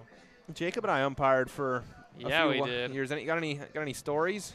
Oh man, lots of stories. You remember that coach that yelled at you? There were probably a lot of them. 7th grade. Do you remember that one? You were by yourself? My first year. Yes, there was a coach that yelled at me. I don't even remember what it was for. And I thought I was a pretty decent umpire for the most part. Little League Baseball, more competitive than this level at some points, according to the parents of the that children. Was coach anyways. pitch. Coach pitch gets competitive. Yeah, no one can do anything. First graders. Ooh, those parents, man. Crazy. Do you think Wyatt Navarro was just a freak in coach pitch? I'd imagine so. Maybe he hit some over the fence. Off the tee. I don't think we ever off the tee. I wonder how many of these guys hit a T-ball home run. I feel like a lot of people hit T-ball homers. There's not homers. even fences. Everyone, the entire infield goes chasing after a baseball. They go diving up a dog pile of children in left field. Notorious. All right. And you get that one kid, the first baseman, who will come and bring it back all the way in and make a play. Yeah, runs to home plate and tags him from center. Hilarious, that sport. We'll settle back in. 9-3 ball game, 2 aboard, 1 out. Navarro's first pitch of the afternoon, low and stopped behind the dish by Brock Lightgeb. Cole Prout will dig in. They go to the left-handed pitcher in Navarro to face the left-handed hitter Prout. Righties follow him, though, 3 in a row. 1-0 pitch from Navarro. Tried to bend the breaking pitch in. It missed inside. 2-0. Remember, our runners on for Central, Stewart and Westenfeld aren't their speediest, so Michigan's really looking for that double play here with 1 out. 2-0 pitch from Navarro. Dirted it. Lightgeb got his glove on it, but knocked it all the way toward the Michigan dugout on the third base side. Stewart and Westenfeld both move up easily. That erases the possibility of the double play. Yep. So a bit of an unfortunate break there. Yeah, and with 3 balls, no strikes, I don't know. I'd think about giving Prout the opportunity to swing here. Or do you load the bases for Stengren? I don't know. I think I'd let him swing here and try and get some runs with the 3-0 count, but that's just me. Thoughts? I think that's a good call. If you know you never know when you're going to get a pitch to hit, and 3-0 is as good of a spot as any. Navarro's 3-0 pitch, though, up and in. Not going to matter. So not a tough decision for Prout to make. And the bases fill for Drew Stengren. I was talking about Navarro's walk problem. It's going to continue today, and here comes Smith to have a chat with him already with the bases loaded.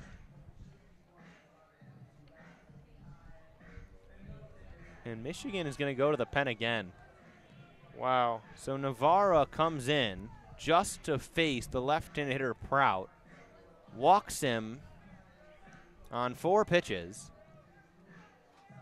and the Wolverines go to the bullpen. I mean, that's kind of how Navarro's been used all this season. He faces a couple of batters, and he's just walked a bunch of them. But rarely has only once has he pitched more than an inning. And that was a few days ago against Michigan State. He pitched 1.2. In his other 8 appearances, he hadn't made it through an inning. I mean, sometimes that's intended if it is that matchup you're looking for, but at other moments I would wager that those walks became costly. I believe from the side profile that it's Will Rogers coming out of the pen for Michigan. It most certainly is. So the Wolverines go to one of their more used arms here, and Will Rogers with the bases loaded, 1 out.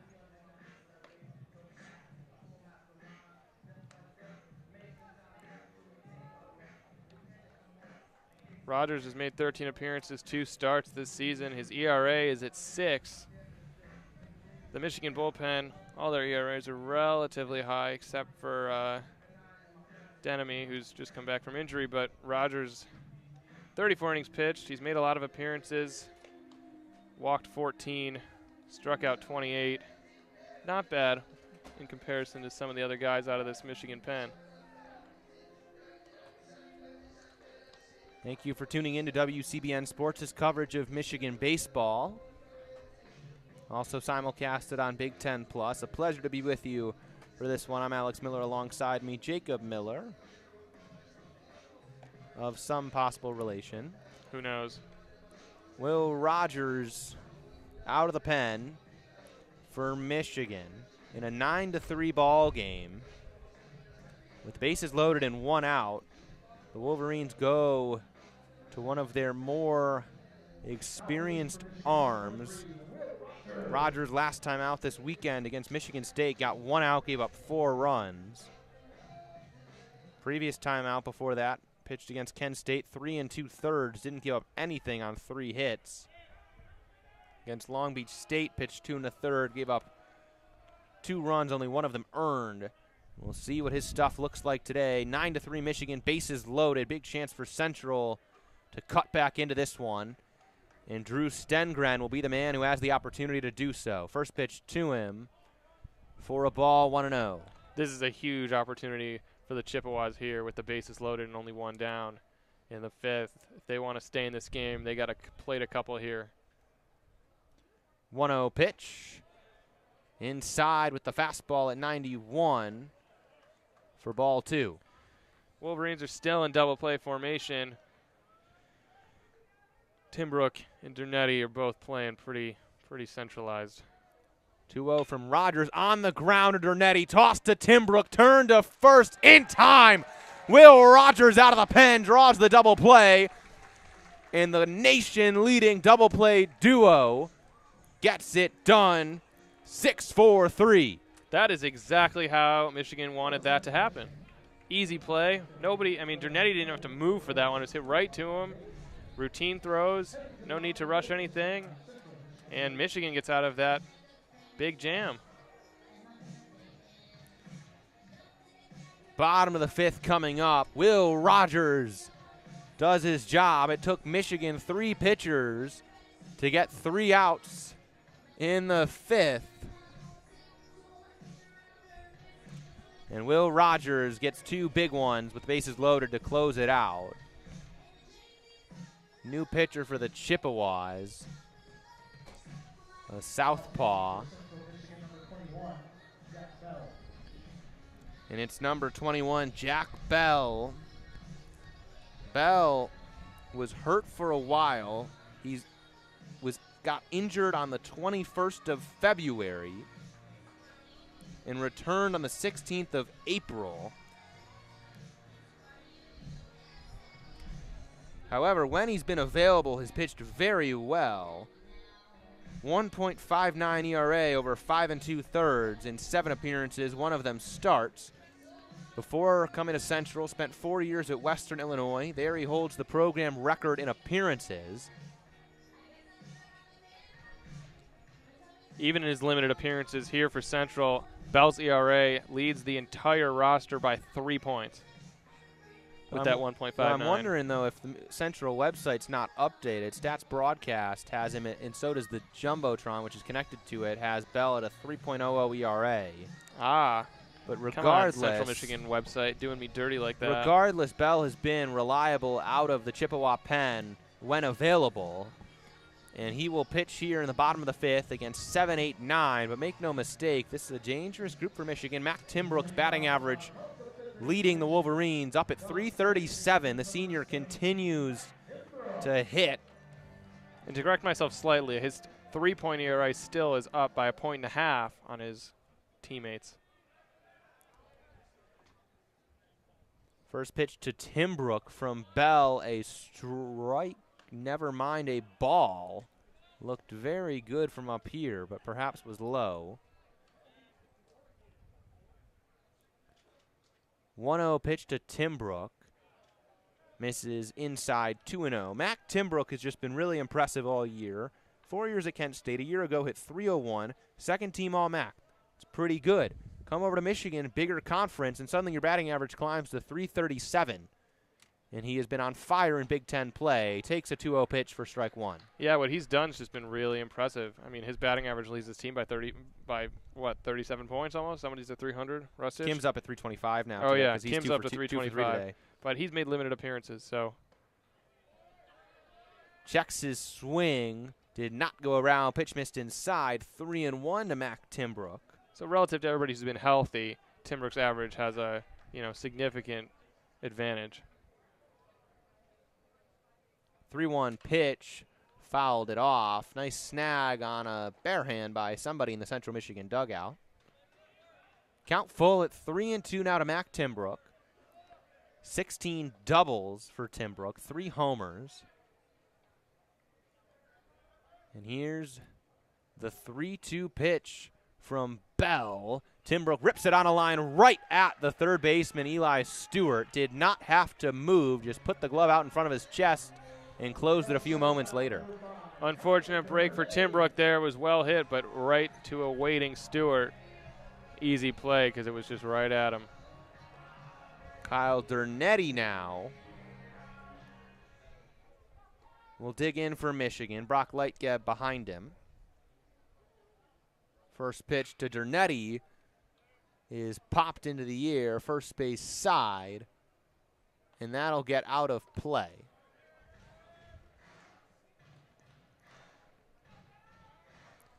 Dernetti 2 for 2 today. Singled in the second, singled in the third, knocked in a run.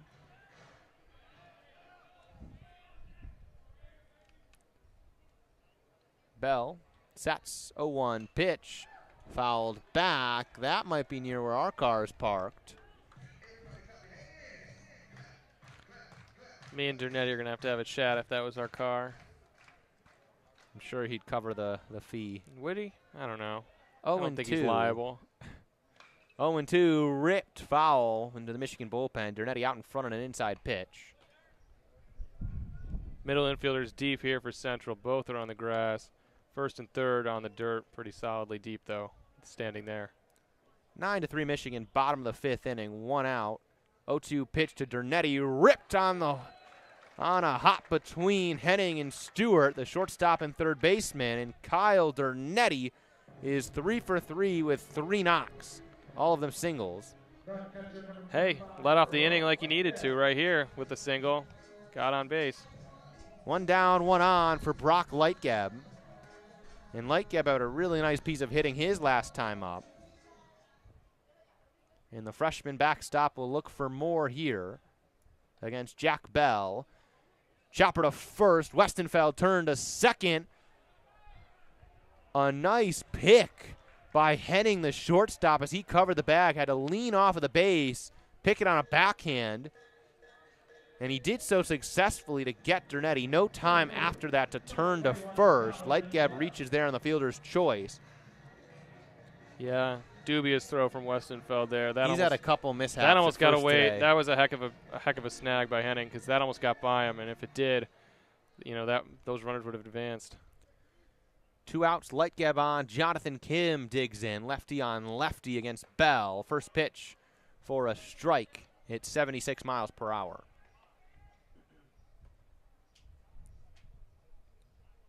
Central's defense is now in double play form with their 2 middle infielders. Well, there's 2 outs, but they're both playing pretty solidly in the middle of the infield.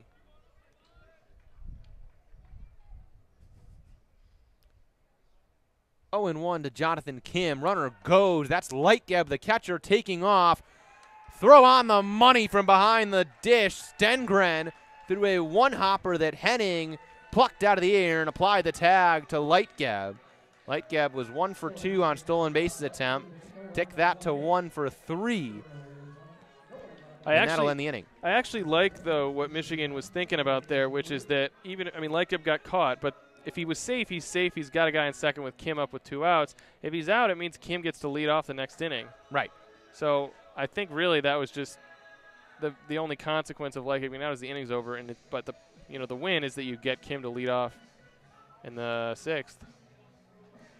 And that's the top of the order that triggered the big rally in the 3rd. It started with Kim and Voigt in the top of that order.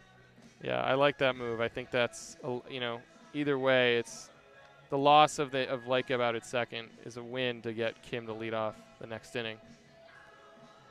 Will Rogers back on the bump. Came in, and with the bases loaded, 1 out, got a grounder to Kyle Dernetti at short, and the Michigan defense went 6-4-3 for a double play. Rogers this inning will face Elijah Henning, Robbie Morgan IV, and Marquise Jackson.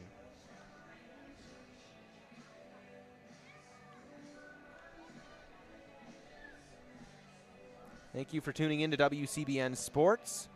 A pleasure to be on the call for this one. A gorgeous, gorgeous, gorgeous day in Ann Arbor. Not much of a breeze. The American flag out in left center, not completely unfurled.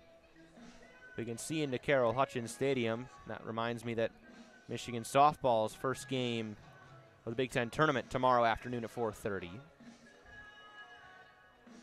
Triple gorgeous. Is that what you said? I think something like that. Wow. High praise. But it is pretty nice out here at Ray Fisher.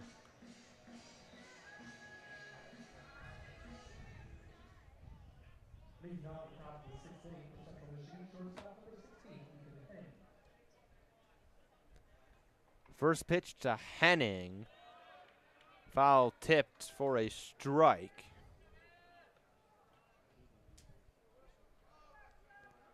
The Detroit Tigers lost 5-4 in extra innings, but Zach McKinstry, Central Michigan alum, went 2 for 4 with an RBI. So fire up chips in the major leagues. As a ball there from Rogers moves it 1-1 to Elijah Henning. Tough loss for the Tigers. Yikes. They're on a bit of a losing streak lately. 1-1 pitch to Henning. Ripped back toward Rogers and threw up the middle. Rogers did a little ballet to get out of the way of that one. Rocketed up at him. Some good footwork from Will Rogers. And the leadoff man aboard with a single in Elijah Henning, and Robbie Morgan the fourth now due up. He's 2 for 2 with some interesting hits. Yeah, you could call him that. He sees a complete shift. 3 infielders to the third base side, Caruso, Dernetti, Timbrook. And Colin Priest, the first baseman, is holding Henning at first. So the 90 feet between first and second base wide open for Robbie Morgan the fourth. Any chance of a bunt down that line right here? 1-0, low and away. Guess not, but it'd be a possibility. I mean, sacrifice bunt, move the runner to second, and if it's well placed, there's nobody there. And Rogers would have to cover if Priest is the one to field it. Right, and would Rogers be able to get there? I don't know. 2-0, popped up, first base side, Priest tracking it, and it'll get out of play.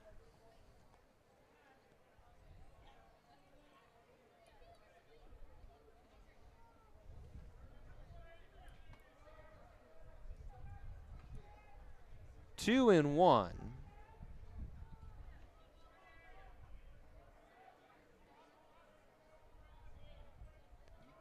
Rogers checks the runner at first. Henning comes set and delivers a 2-1 pitch. Caught the outside corner for a strike, 2-2.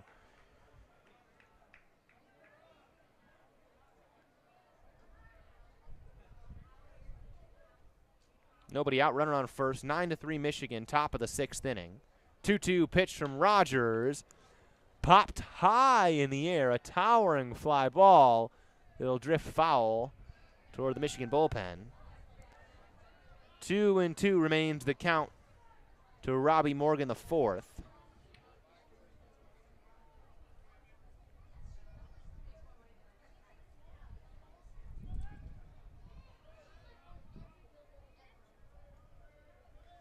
Will Rogers back on the rubber. Comes set. 2-2 pitch. Low and away. Good stop by Brock Lightgeb. And 3-2 now. Morgan should just try and stab this thing into right. Obviously, if with the shift on, there's that huge hole, and if he can do that, that'd be a huge opportunity. 3-2 is popped up to right field. Charging in is Hrustic. She has it. Took an odd route, but got there, came in straight, and then angled a bit to his left toward the first base side. But got under the fly ball. And there's the first out of the inning. Yeah, I'm feeling a little breeze. I can't tell which direction it's going from here. Maybe it's the opposite, but that ball really curved in towards the first base foul line, and Hrustic was able to track it down, but took a long run. 1 on, 1 out. Marquise Jackson, first pitch to him. Upstairs, ball 1. Cole Caruso at third, playing a little bit in on Marquise Jackson, who runs well out of the left-handed batter's box. 1-0 from Rogers. Ripped on the ground. Priest on a dive, knocks it down. He'll just take it himself to the first base bag. Excellent stop by Priest.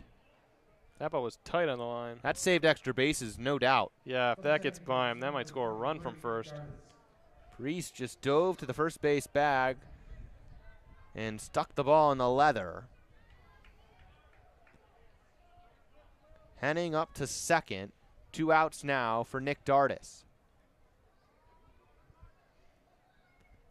9-3 Wolverines, 2 outs, top of the sixth inning. Pitch popped up for a bunt. Back behind Lightgeb. 0-1. Dardis with 2 outs, trying to bunt for a base hit on pitch number 1. Cole Caruso at third, playing back, as is Colin Priest at first. 0-1 now to Dardis. If you're Will Rogers, you want to get Dardis here with 2 out. Dangerous bat behind him in the form of Jacob Donahue. 0-1 pitch for a strike. 0-2 from Will Rogers to Nick Dardis. Excuse me. I think I'm batting about 500 on my pitch predictions, but I think a fastball's coming here with the 0-2 count. But maybe you throw him a breaking. Actually, I change it. I think there's going to be a breaking ball low. See if he can chase. All right, Professor. 0-2 pitch. Went off speed of some kind, but hung it up in the zone. I don't think that's where he wanted that. No. That was supposed to go down, and that stayed way up. 1-2. But I'd try that again. Just put it where you want it. Rogers looking for a put-away pitch here to get out of the inning. 1-2. Popped up and out of play, third base side. 1-2 now. Once again, Nick Dardis trying to knock this one to drive in Henning at second. 2 outs here in the 6th.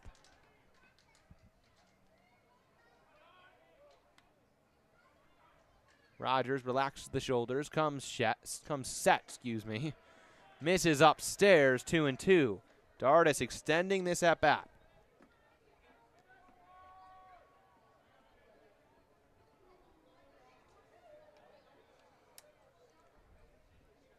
Two-two pitch, swing and a miss. Will Rogers another clean inning. No score for the Chips in the last 4 frames. 9-3 Michigan, bottom of the 6th coming up. Yeah, he threw that 91-mile-an-hour fastball right by him. He was way late on that one. Quick strike, not quick, but a nice strikeout there from Will Rogers.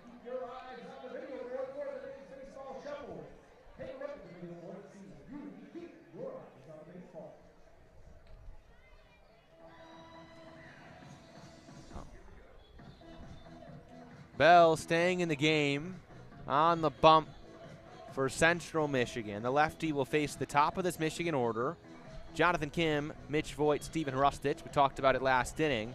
Brock Lightgeb got thrown out trying to steal second rather, with Jonathan Kim up at the dish with 2 outs. As he was thrown out, Michigan gets a reset, nobody out, and the table setter Kim leads it off. Yeah, Michigan's got the lineup right where they want it here. Headed into the bottom of 6.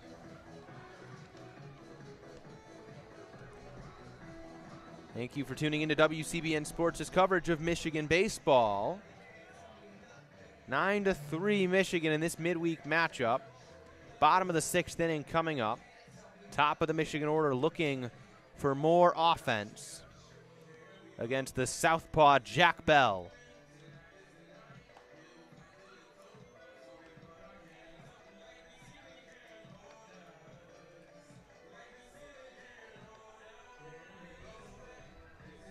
Jonathan Kim will head over to the left-handed batter's box.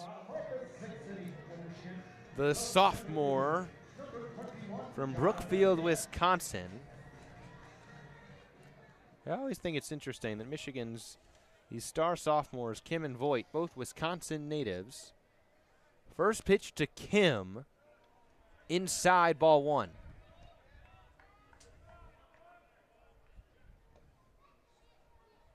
Middle infielders are a step back on the grass here with the strong hitting Kim up. 1-0, caught the inside corner, 1-1. Looked from our angle to be a very similar spot as the previous pitch for a ball. 1-1 now to Jonathan Kim. Here's the delivery. Ripped at second and softened out really and ended up right in the glove of Nick Dardis. Yeah, pretty routine play. That ball wasn't hit that hard, and Dardis only had to take a couple steps to his left to get to that one. One down, in the 55 of Mitch Voigt will enter the right-handed batter's box. With 1 out, 9-3 Michigan, bottom of the 6th inning. First pitch to Voigt, ripped to third on a one-hop played by Stewart, throw to first in time. Eli Stewart with a nice play at the hot corner. Great play by Stewart. He got down low, put his body in front of that, made a nice play with his glove, and a perfect throw to the first baseman, Westenfeld. 2 quick outs. Bell dispatching Kim and Voigt, and now Stephen Rustich. First pitch to him for a strike. And even with this Michigan offensive explosion, Rustich does not yet have a hit. He's searching for his first of the day right here. He did have the sac fly in the third, knocked in a run there, was retired in the first and fourth innings. 0-1 pitch, fouled back.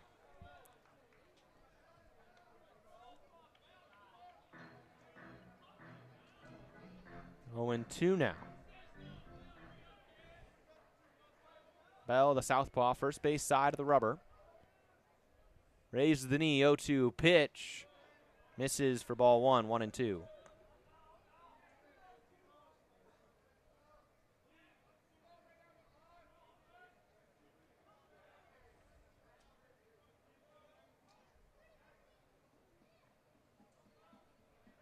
One and two. Inside and muscling it into left center is Hrustic, just enough on it to carry over the shortstop Elijah Henning. Yeah, nice piece of hitting. Brought that bat down and just did enough to get it over Henning's head. It seemed like Bell jammed him, but Hrustic just able to turn it enough. Just muscled that thing out there. Strong piece of hitting. Colin Priest now, last time up, solo bomb, opposite field over the brick wall and in left field of Ray Fisher. 2 outs, run on first pitch to him, fouled back.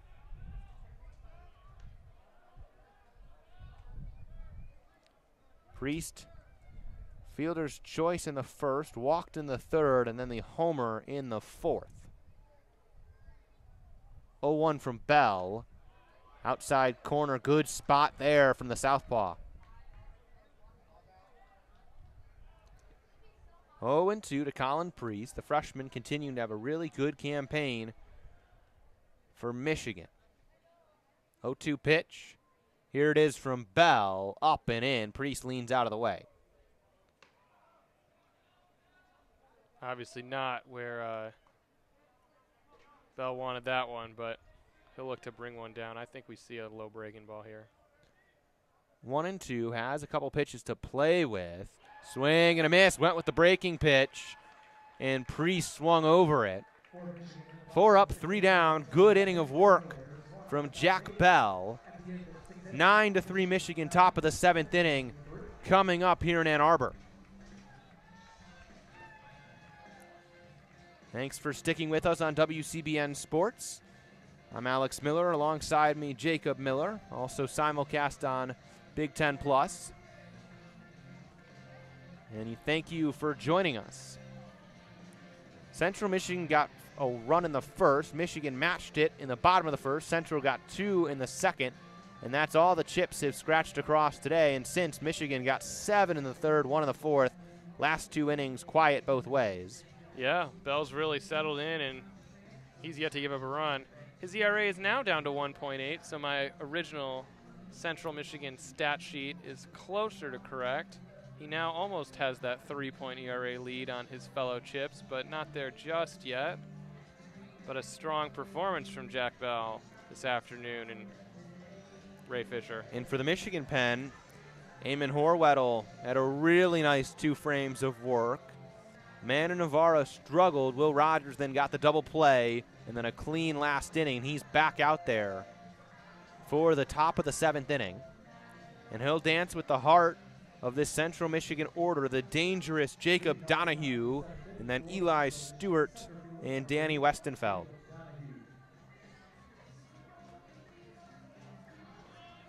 .6 p.m. and still a gorgeous day here in Ann Arbor. Sun still high in the sky, plenty of daylight left. Thank you, daylight savings. First pitch to Donahue, up and in for ball 1.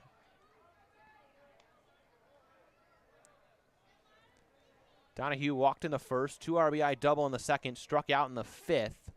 1-0, checked his swing, got a piece of it, fouled it off, 1-1. Mac Timbrook, the Michigan second baseman, shading up the middle. 1-1 pitch to Donahue, upstairs, 2-1.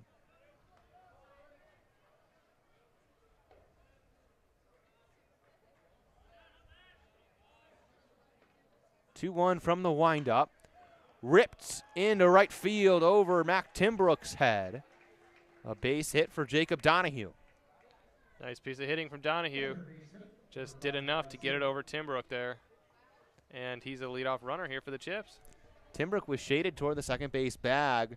Tried to chase that one down, running to his left, away from the second base bag. I do wonder if he'd been set up a little further over, if he'd had a play retreating on that baseball. Yeah, he looked a little frustrated he couldn't get to that one. Either way, another good piece of hitting by Jacob Donahue. First pitch to Eli Stewart.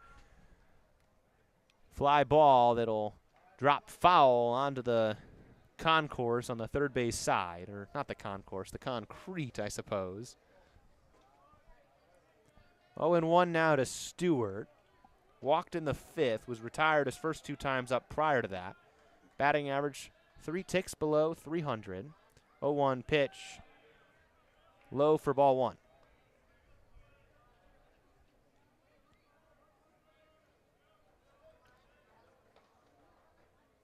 1-1 count to Eli Stewart. Donahue aboard at first. Nobody out. 9-3 Michigan. Top of the 7th inning. Rogers comes set 1-1 delivery outside. 2-1. Priest is really keeping Donahue honest at first base. I mean, Donahue did steal a base his last time over there. There's a chance he goes again in this at-bat. That one grounded to third, just foul. Cole Caruso, just to show that he can do it, through a nice fading throw past the third base bag that got to Colin Priest on a one-hop. Yeah, pretty little one-hopper, but it won't matter. 2-2. Donahue will retreat to the first base bag. 2-2 count to Eli Stewart. He'll tap the plate twice and spin the bat up as he settles into the right-handed box. Hands it around shoulder level. 2-2 pitch. Upstairs with a breaking pitch. It's 71. 3-2. What do you think that's setting up? Well, it's setting up a steal here for Donahue for sure. Pitch-wise, I'd throw him a strike. I wouldn't mess with a breaking pitch here. I'd go fastball. 3-2. Rogers goes fastball, and it's flown to right field. Steven Hrustich coming in, and he's underneath it. Another bit of an odd route from the Michigan right fielder, but the veteran has it. And Stewart is retired.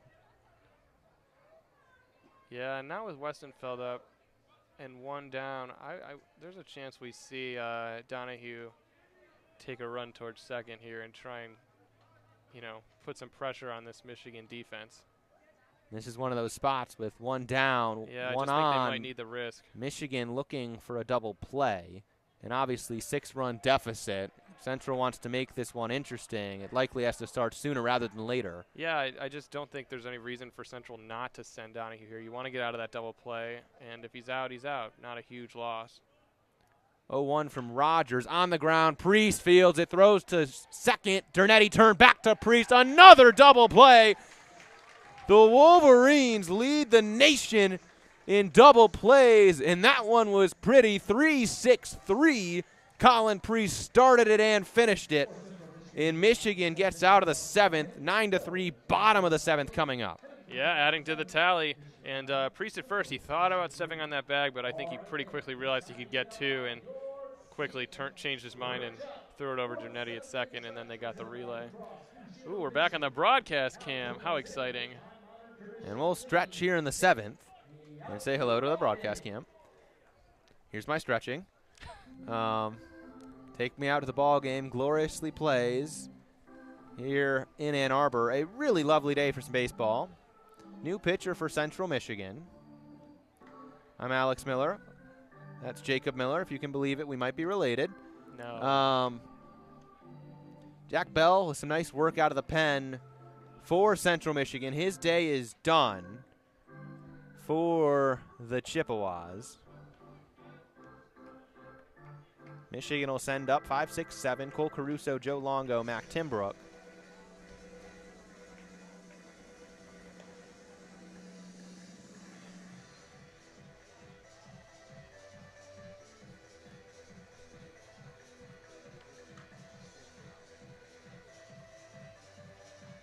Trying to identify this new pitcher for Central. I believe it's the 27 of Jake Brown, Rockford, Michigan native. Gets the call. Obviously, we're taking the Central Michigan website stats with a grain of salt after my error the last time. But 10-point ERA here for Mr. Brown. But according to Stats Broadcast, according to Stats Broadcast. What do you got? 180. That's Jack Bell. Oh, you're right. It is Jack Bell still. My apologies. Yeah. That makes a lot more sense. It doesn't it? First pitch for a strike from Jake Brown. Until proven otherwise, our Central Michigan stats show Mr. Brown with a 10-point ERA. He's made 9 appearances. Misses upstairs. 93, though, on the fastball. 9 appearances, but 17 innings pitched in that time span. In the 17 innings, he's walked a batter almost every inning with 17 walks, 21 strikeouts. 1-0, slapped in the air out of play. Some defensive moves for Central Michigan. It's shortstop now.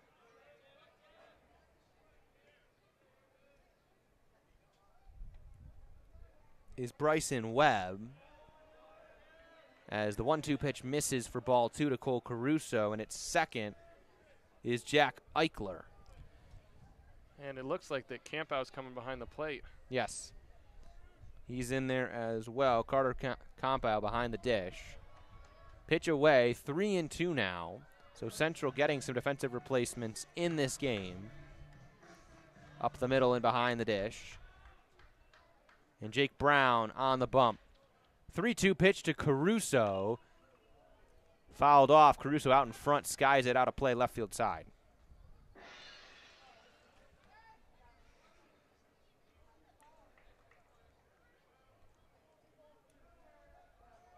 And A.J. Garcia is swinging in the on-deck circle for Michigan. 3-2 pitch here to Caruso, fouled back again. Huge hole up the middle here for Caruso. Both second base and short are playing pretty deep, both on the edge of the grass. Pretty big hole up the middle here. Third and first are tight on the lines. Staying alive, playing by the Bee Gees as Caruso tries to continue to stay alive. 3-2 pitch, and he does just that, fouls it back once again. Now we're not going to know if it was Caruso or Giannetti who broke our windshield. Oh, gosh. Well, they can both fix it. Way behind us on that one. 3-2. Cole Caruso fighting against Jake Brown. Brown from the windup, and Caruso fouls it back again. Well, if there's 2 holes, we know one's Cole. We'll have to really check that windshield later. Man, a lot of damage going on behind us. Hey, Ray Fisher. Caruso taps the bat twice on the plate. Looks like he's choked up a little bit. 3-2. Chops it, foul again behind home plate.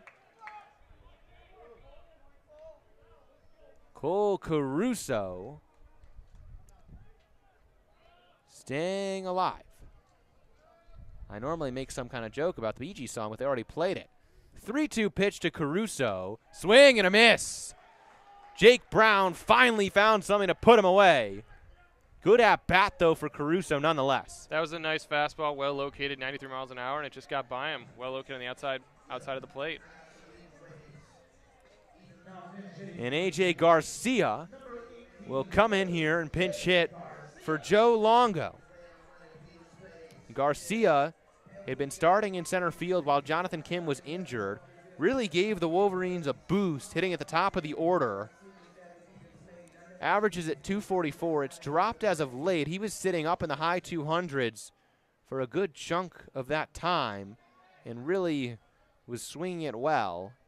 Walks a lot as well. First pitch to him, outside for a ball. Yeah, Garcia comes in as the lefty bat to face the righty in place of Longo, the right-handed hitter.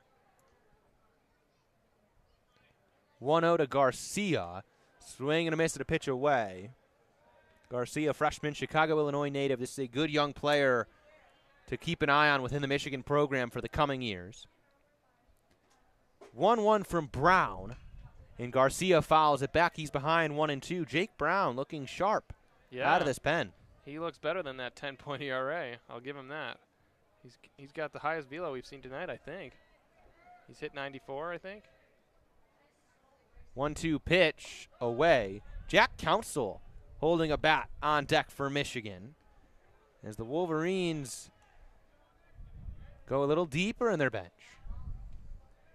2-2 count to Garcia. Here's the pitch from Brown outside.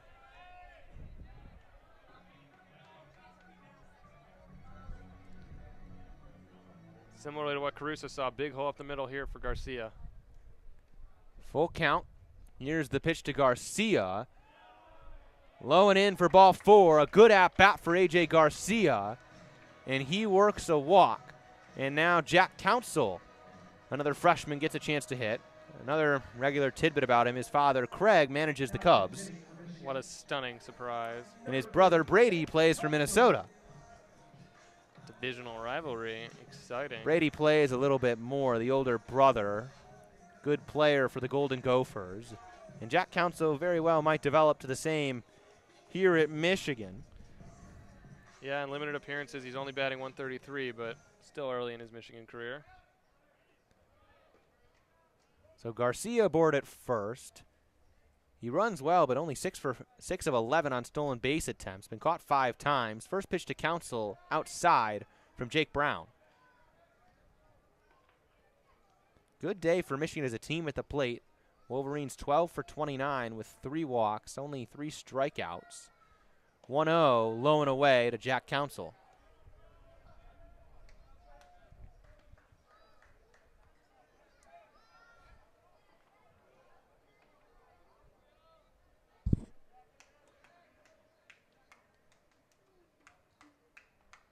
From Brown. A fire down to first from the new catcher, Campo, to keep an eye on Garcia. He dives back in safely. 2-1 now to Jack Council, the pinch hitter.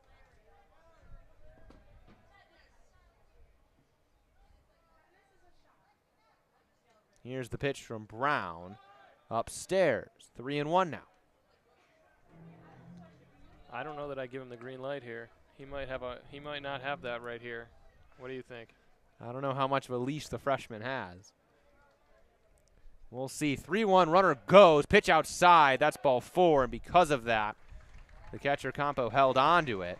Jack Council will trot down, and the run of 2 pinch hitters ends as Kyle Dernetti stays in the game and trots up to the plate.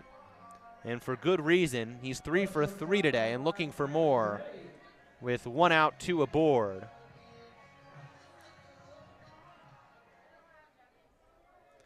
The youngsters on base. Garcia at first, Garcia at second, Council at first, excuse me. First pitch to Dernetti, outside and away. Browns walk 2 batters in a row. He's got to look here to throw some over the zone. I mean, he's thrown a lot of fastballs, but he's got to locate them. 1-0 pitch from Brown. Caught the outside corner, 1-1. Yeah, he's got to do that more. That was nicely done outside, but a fastball and a called strike there. I'd stick with the fastball if I'm Brown. From the stretch, 1-1 pitch. Dernetti checks his swing back to the pitcher Brown. He'll take it himself to the first base bag. And Dernetti's retired. But he moves up both runners. Effectively a swinging bunt there for Dernetti. And now runners on second and third, 2 down, Brock Lightgeb. This is an opportunity here for Michigan to really blow this one open. 2 guys on, obviously 2 outs, but both are in scoring position. Lightgeb 1 for 3 today. The freshman backstop looking for a multi-hit performance. First pitch to him, up and away, ball 1. If he finds a way to reach, Jonathan Kim on deck.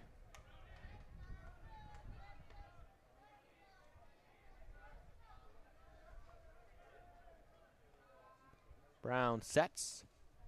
1-0 pitch for a strike. I'd keep the heaters coming. He just needs strikes here against Lightgeb. Not exactly the scariest hitter on Michigan's team, and if I'm Brown, I'm just trying to get him to hit some weak contact and get him out of first. 1-1 pitch inside. Lightgeb fouled it off. 1-2. All right, now you have an opportunity for a breaking pitch in that 1-2 count. He can burn one as long as it doesn't get past his catcher Campo.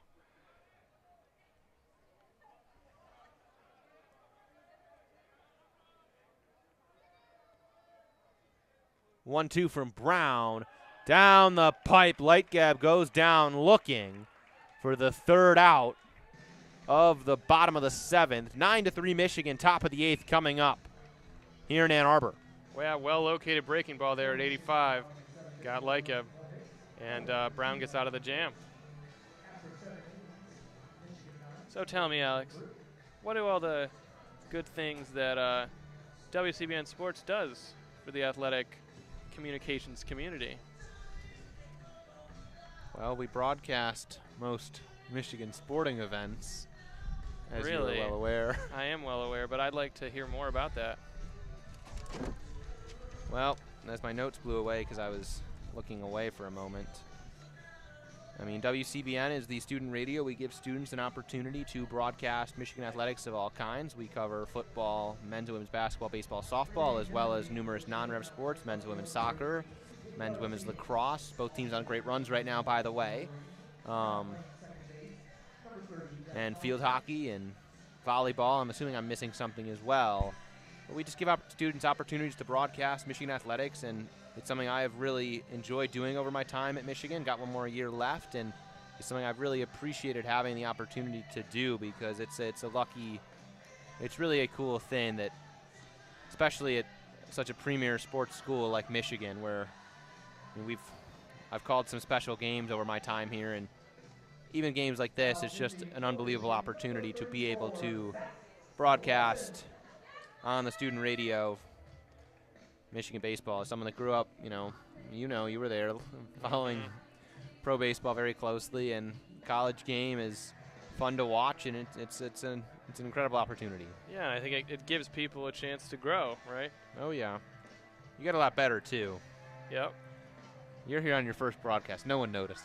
I hope not, except for my blunders when I said that Longo was batting when Ramos was on the mound. But hey, give me a little slack, guys, because this has been a heck of a game, and it's been a privilege to sit in the chair today.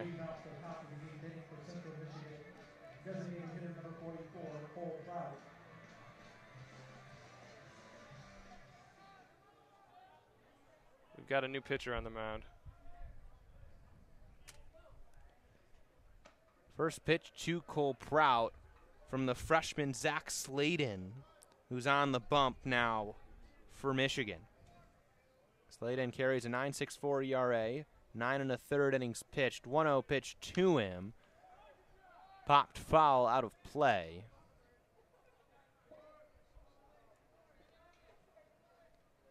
Sladen's given up 10 earned runs in his 13 appearances, and he'll look to clean it up, but his walks are not too, 11 walks through 9 is not great, but it's pretty standard as to what we've seen today, isn't it? It's been a bullpen game. Yeah, it has. What's this, the 7th pitcher we've seen today?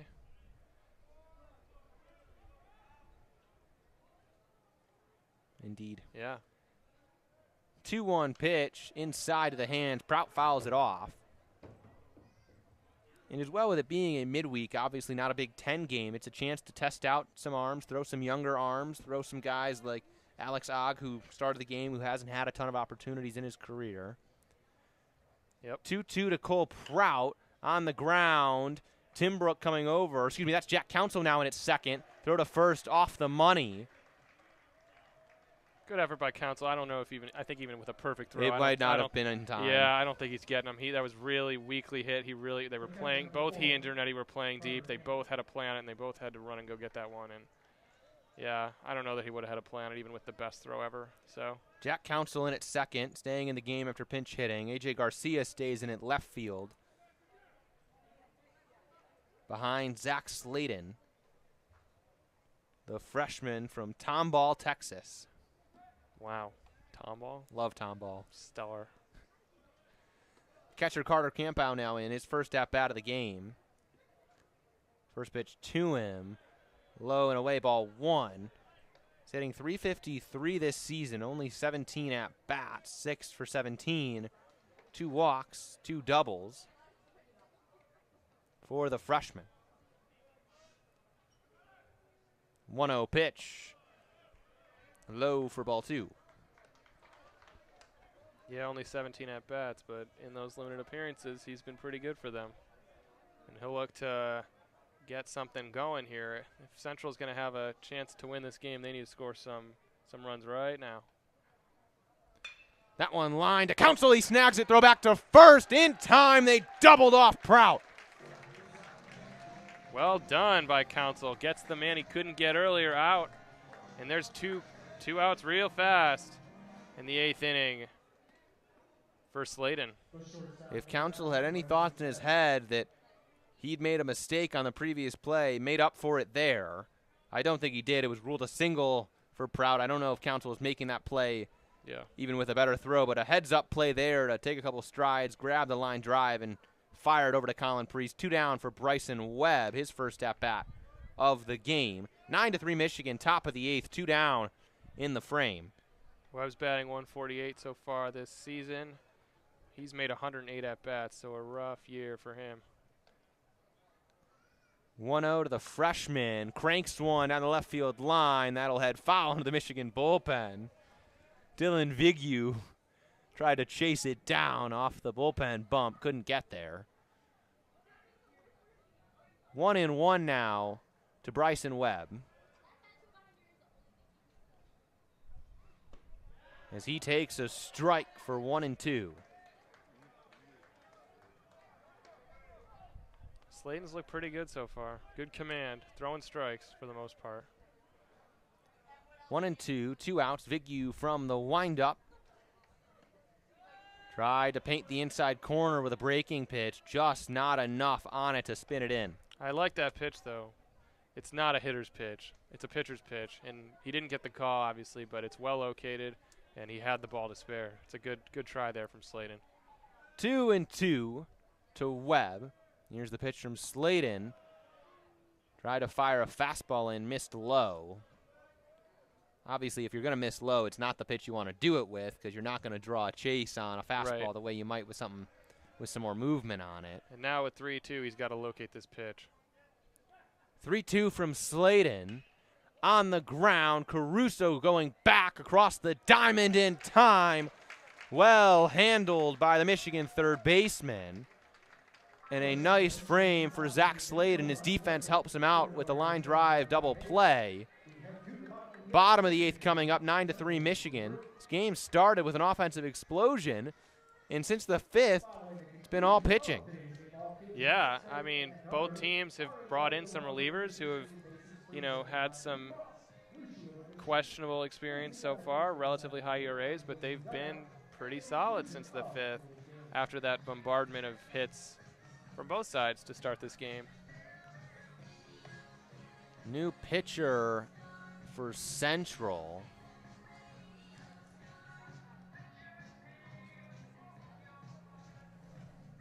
I believe there was a 7 at the end of that.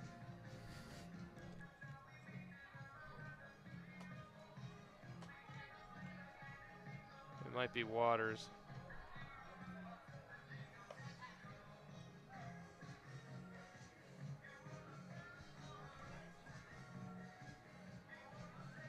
Probably Evan Waters, considering it's a lefty wearing a 7, and Waters fits the bill.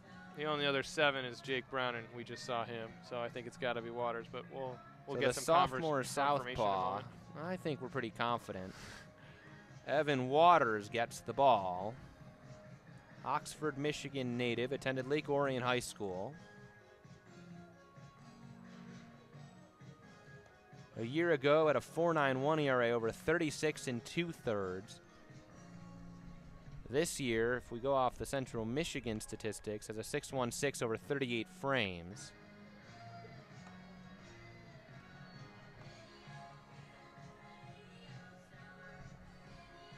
Waters, in his appearances, has given up 9 home runs, and besides Keegan Botka, who's thrown double the amount of innings, to Waters, he's given up the most home runs, 9 home runs on this season for Waters.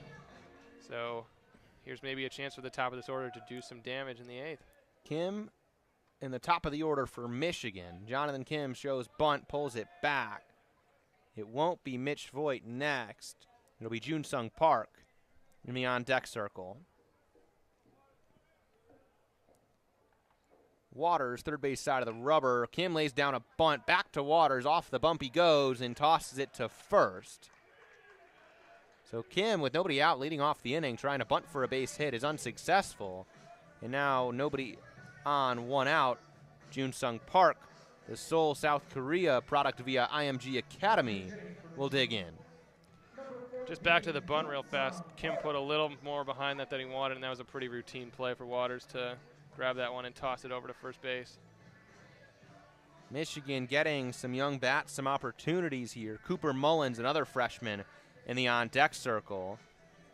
But first it'll be Jun-Sung Park, hitting .231 this season, 1 double, 1 homer.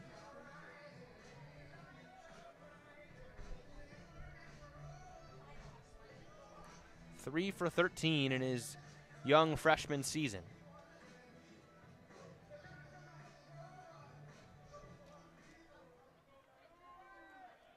He has struck out 6 times in 13 at-bats.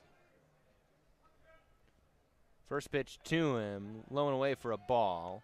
Also has 5 walks, He does though. have 5 walks, so I guess that's not a terrible ratio, but you want to try and get bat on ball a little more than that. Waters from the windup, third base side. 1-0 pitch, misses low. 2-0 now to Park. Defense pretty straight up on Park. 2-0 pitch.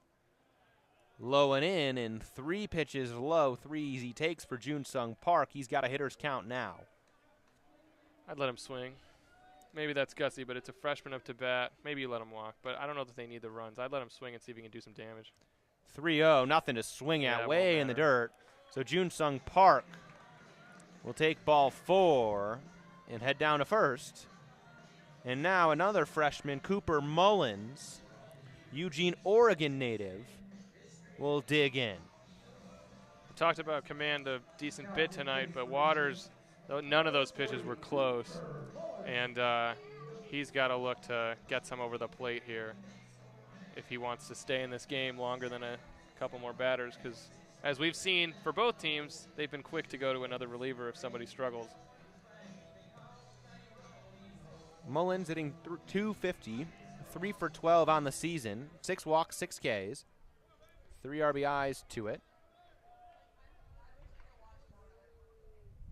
Left-handed hitter, first pitch to him from a lefty pitcher in Waters is a strike, 0-1. Yeah, change up right in the zone. But, you know, got to get over the plate. He might get I bet he gets a fastball here, but hopefully for Waters he can locate it. 0-1 pitch to Mullins. That one over the plate as well. And Waters jumps ahead 0-2. I was wrong about the fastball, but it was a low change up there that was called strike. Nice pitch from Waters. Park aboard at first on the walk, 1 out. Mullins the dish, 0-2 pitch to him. Misses just outside. Waters tried to paint the outside corner. I like the pitch in the 0-2 hole. Pitcher's pitch. 1-2 to Mullins. Park aboard at first. And just outside again from Evan Waters. Yeah, breaking ball outside. Good pitch again. You want that call, but Waters doesn't get it. A little outside there on 72 miles an hour, but 2-2 now for Mullins. He's even it up. 2-2. And the pitch up and in. Park at first stuttered towards second. Perhaps it threw off the lefty Waters, who has him in his peripheral vision, as he really missed up and in. Yeah, that one slipped away. Park has not made a steal attempt yet this season, but maybe he goes here in the full count. 3-2 to Mullins. Nope. Swings over it for strike 3. Park did not go. And now 2 outs. Colin Priest stays in the game. He'll hit here with 2 outs and a runner aboard at first in Park. 9-3 Michigan, bottom of the 8th inning. Priest has the same shift he's seen all day. Big hole up the middle. Second base is in the outfield. Center mass over there. Shortstop's a little in. First pitch to Priest inside, ball 1.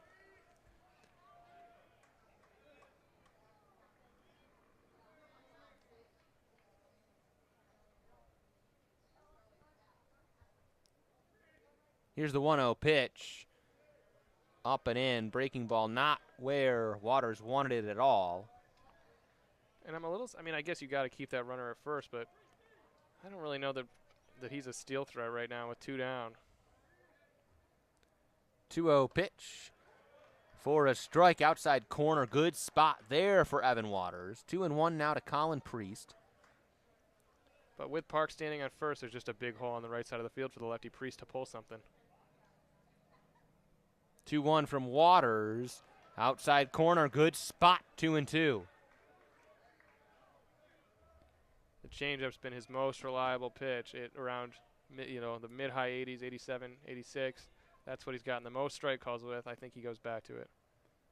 2-2, staring down Park, now delivers home. Curve. Low and away with a breaking ball. And the count is full now to Colin Priest. I don't mind that pitch, try and get him to chase. But here comes a strike. Priest, 45 strikeouts to 27 walks. Not exactly a picturesque ratio for the freshman, but he's really hit well in general. Average just under 250, good pop. And though he strikes out a lot, he certainly walks a lot as well. 3-2, here's the pitch from Waters. Rung him up, looking outside corner for a strike. Goes Waters, and down goes Colin Priest. 9-3 Michigan through 8. Top of the ninth coming up. And Michigan is 3 outs away from closing this ballgame out. There was that changeup right there. It was Waters' best pitch today, and he used it to get out of the inning. And here come the Central Bats. We'll see who gets the ball here for Michigan. I believe that out of the pen it's Dylan Vigue. So Vigue, the freshman, just gets the ball in the 9th inning. Vigue's been a player that started at times for Michigan. And he comes out of the pen here. He started 9 games, 11 appearances, 7.63 ERA. 5 home runs he's given up. The opponents are batting .299, almost .300. But .299 is actually better than a lot of the pitchers we've seen today who have been successful for Michigan, especially tonight. And Vigue is going to look to close this one out and preserve Michigan's lead here in the 9th. I called a game on Big Ten Plus, Vigue against Long Beach State. I believe it was Sachin Ramos who pitched the first inning, and then they went to Vigue. And he did a really good job. He pitched 6 innings. He got knocked for 4 runs, but a couple of those were runners he left on after he exited, if I'm recalling correctly. But for a while, his stuff really looked good in that game, and we'll see what he's got here today. Vigue, a guy that throws hard, projected as a starter for Michigan, true freshman. And he needs 3 outs to close this one up, and he's got 6 runs to play with here in the top of the 9th. 9-3 Michigan. And Vigue will face 9-1-2. So due up, barring any changes, that's Robbie Morgan the 4th, Marquise Jackson, and then Jack Eichler, who entered the game as a defensive replacement.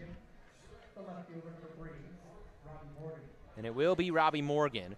Around the horn, the Michigan defense, Caruso at 3rd, Dernetti at short, Jack Council at 2nd, Colin Priest at 1st, Lightgate behind the dish. Outfield, Trevor Kalinsky comes in left field, Jonathan Kim in center, A.J. Garcia in right. First pitch from Vigue way inside. Morgan dances out of the way. Yeah, that one got by him, right? He'll look to straighten it out here.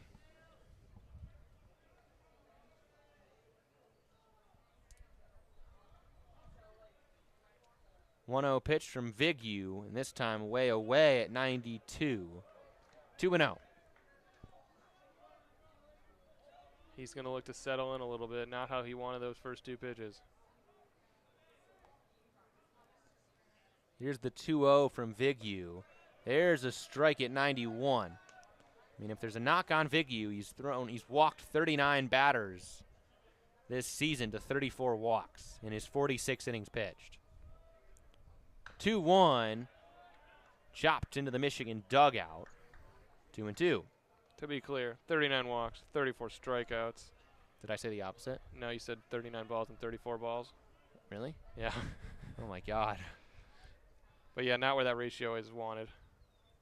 2-2's cranked to left field. Trevor Kalinsky plays it on one hop. And Morgan, the 4th, has 3 hits in the 9-hole. Yeah, impressive day for Morgan with his sub-200 batting average. He's really bringing that up today. Strong showing. I'm waiting for it to tick up with that last knock. It might not be sub-200 for much longer. Marquise Jackson at 205, the leadoff man. And, yep, Morgan's up over the Mendoza line, 208. Wow. For him. Big climb on He got the 3-for-4 day. First an pitch 11-point swing there. That's pretty good. First pitch ball to Marquise Jackson. Caruso's on the infield grass. Dernetti and Council both playing pretty deep, but still on the dirt. 1-1 pitch to Jackson. Ripped. Colin Priest on a dive. Snags it on a grounder. Steps on first. Throw to second. Not in time, but Colin Priest has been sharp at first base today. I think he actually faked that throw because our pitcher's now holding the ball. I think that was a fake. But either way, safe at second, out at first. Nice play by Priest. And that's, I believe, his, third diving stop of the day at the cold corner? 3, and they've all been hard hit ground balls down the first base foul line. He's only dove in one direction. Really good stop again for Priest for the first out. And Jack Eichler up for the first time, with Morgan up at second, 1 down. First pitch to Eichler. He swings at it and skies it to shallow left. A couple players converging. Dernetti called off by Trevor Kalinsky. And I believe that's the Kalinsky family and friends who are cheering that put out. Also cheered when he came out to take the field a few moments ago. So good moment there for the senior from Zeeland, Michigan. He's got some fans here. And 2 down. And why not? Jacob Donahue is the one who's the final out for Central Michigan. First pitch to him, low and away from Vigue. Hey, if you're Central, this is the guy you want up to keep this game going. He's got an RBI chance here if he can put a ball into the outfield. 1-0 from Vigue. Runner on second is Morgan the fourth. Here's the delivery from Vigue. Misses outside, 2-0. Vigue slowed it down a little. He's throwing 91. Fastball can get up to 93, 94, but perhaps taking a little off it has helped his command here. 2-0 pitch. Ripped foul. Donahue behind it, 2-1.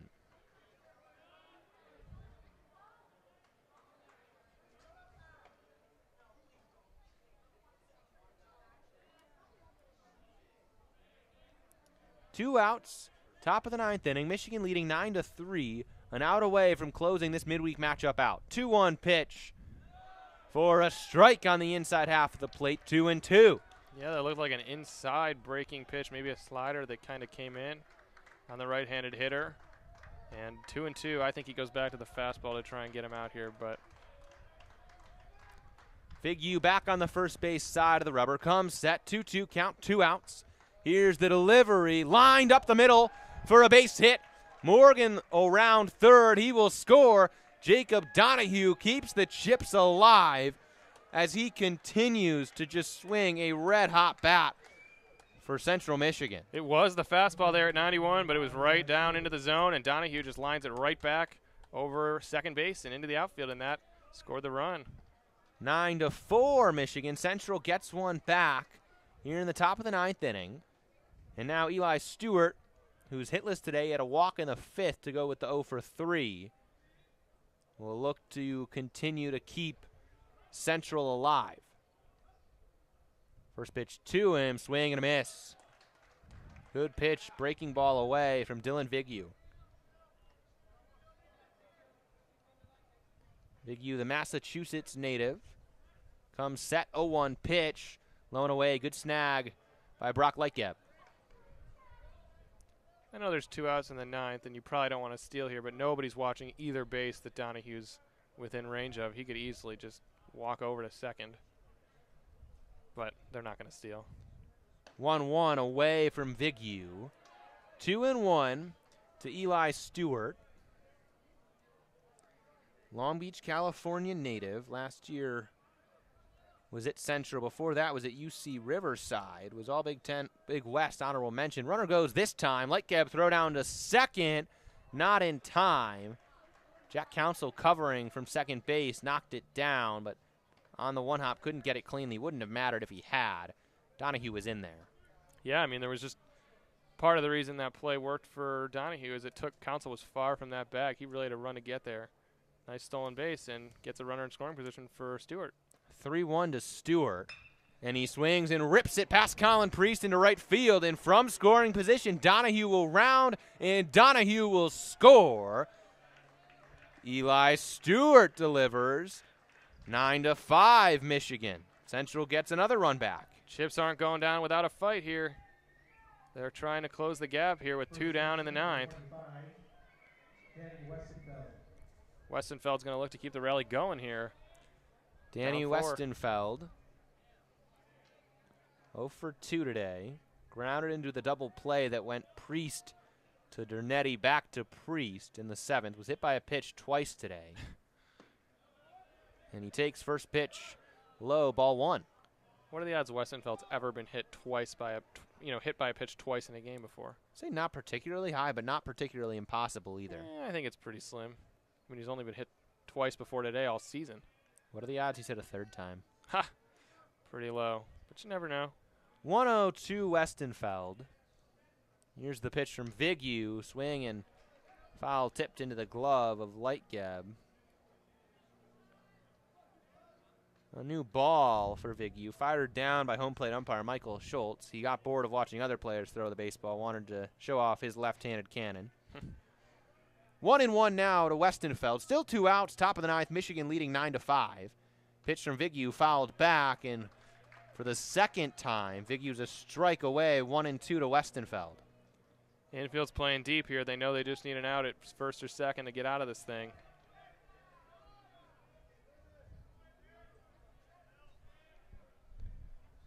One and 2. Set is Vigue, 1-2 pitch. Popped into the air, first base side. Colin Priest and Lightgeb watching it, and it'll hit the netting and drop into the Central Michigan dugout. Will stay at 1-2. Vigue looking for a put-away pitch here to close this one out. Yeah, speaking of put-away pitches, I think he's going to try. I would risk a breaking ball here. See if you can get him swinging with the 1-2 count. No harm if he doesn't swing or if it's a ball. Danny Westenfeld trying to keep his squad alive. 1-2 pitch. Went breaking ball, missed away. 2-2. I like the attempt. Didn't chase. Good on Westenfeld, but, that's a good attempt by Vigue to try and get him swinging. And now 2-2, I think he's got to try and probably locate one over the zone here. Probably goes back to the fastball. Vigue set 2-2. Goes fastball at 90, missed inside. And the count is full to Danny Westenfeld. Good at bat for the senior. I'd throw that again. He needs a strike. You don't want to walk this guy. You want to get out of here. And I wouldn't risk a breaking ball. 3-2. Vigue's pitch, runner goes, and this is popped up. Shallow center field. Dernetti back. He's got it. And that'll do it. Michigan wins 9-5 over Central Michigan. That pitch was what the doctor ordered. A fastball in the zone. Flied out to center to end this thing. Nice location by Vigue. And the defense made the play. Easy play. And not exactly the highest scoring affair we were thinking of early on in this game. You beat my over 10, though. 14 total. Not nothing. I thought Michigan would get into double digits with the offense. I thought Central might score more. But the later guys in the Michigan bullpen did a really phenomenal job. Eamon Horwedel with 2 shutout innings. Brandon Manor Navarro got in some trouble. Will Rogers got them out of it and finished with 2 2/3 of 2-hit ball. No runs. Zach Sladen a shutout 8th. And Dylan Vigue gave up 2 here in the 9th before closing it out. But some good work out of the Michigan bullpen after after the early guys staggered a bit. Yep. And the offense was there for the Wolverines. Yeah. Rough start for the pitching side of the Wolverines and Og and Ramos, but as you said, the rest of the bullpen picked him up and held the Chips to only 5 when, there was a little more leeway there. But, pretty good pitching today for the Wolverines, and they did plenty on offense to, win this game. And, I mean, for Michigan's offense, 7 runs in that long rally in the third in which the Wolverines battled around. They got one more early on in the first, one in the fourth. They were shut out for 4 straight, 5 through 8. But when you've already got 9, not too much to worry about there as long as your pitching is doing their job. And that it did for the latter half of that ball game. Yeah, and also remember that of their 9 runs, only there was 1 home run. It was a solo shot by Priest. The other 8 was that, I mean, most of them came in that 1 inning with that rally where all 9 guys batted. But this was just a lot of hits, a lot of walks, good at bats for the Wolverines, and they were just able to play team baseball and score runs. A good day at the plate. Michigan wins 9-5. They've got coming up this weekend, they welcome the Purdue Boilermakers to Ann Arbor. WCBN will be on the call for that before a midweek game against the Akron Zips, a team Michigan played a midweek game against. I thought they played early in the year. Oh, it's Central that has Akron on their schedule. And then Indiana in Bloomington to round out the regular season for Michigan before the Big Ten tournament in Omaha later this month. And that'll about do it. Jacob, a pleasure to have you on with me on the broadcast. Any final words for this one? No, it was a pleasure. Great game to call. Great day to be in the booth at Ray Fisher. Great weather, great game. What better? What can you ask for any better than this? Nothing better than a day out at the ballpark. 9-5, Michigan wins it. Thank you for tuning in to WCBN Sports. For Jacob Miller, I'm Alex Miller, and we'll leave you, as we always do, with a good night and a Go Blue.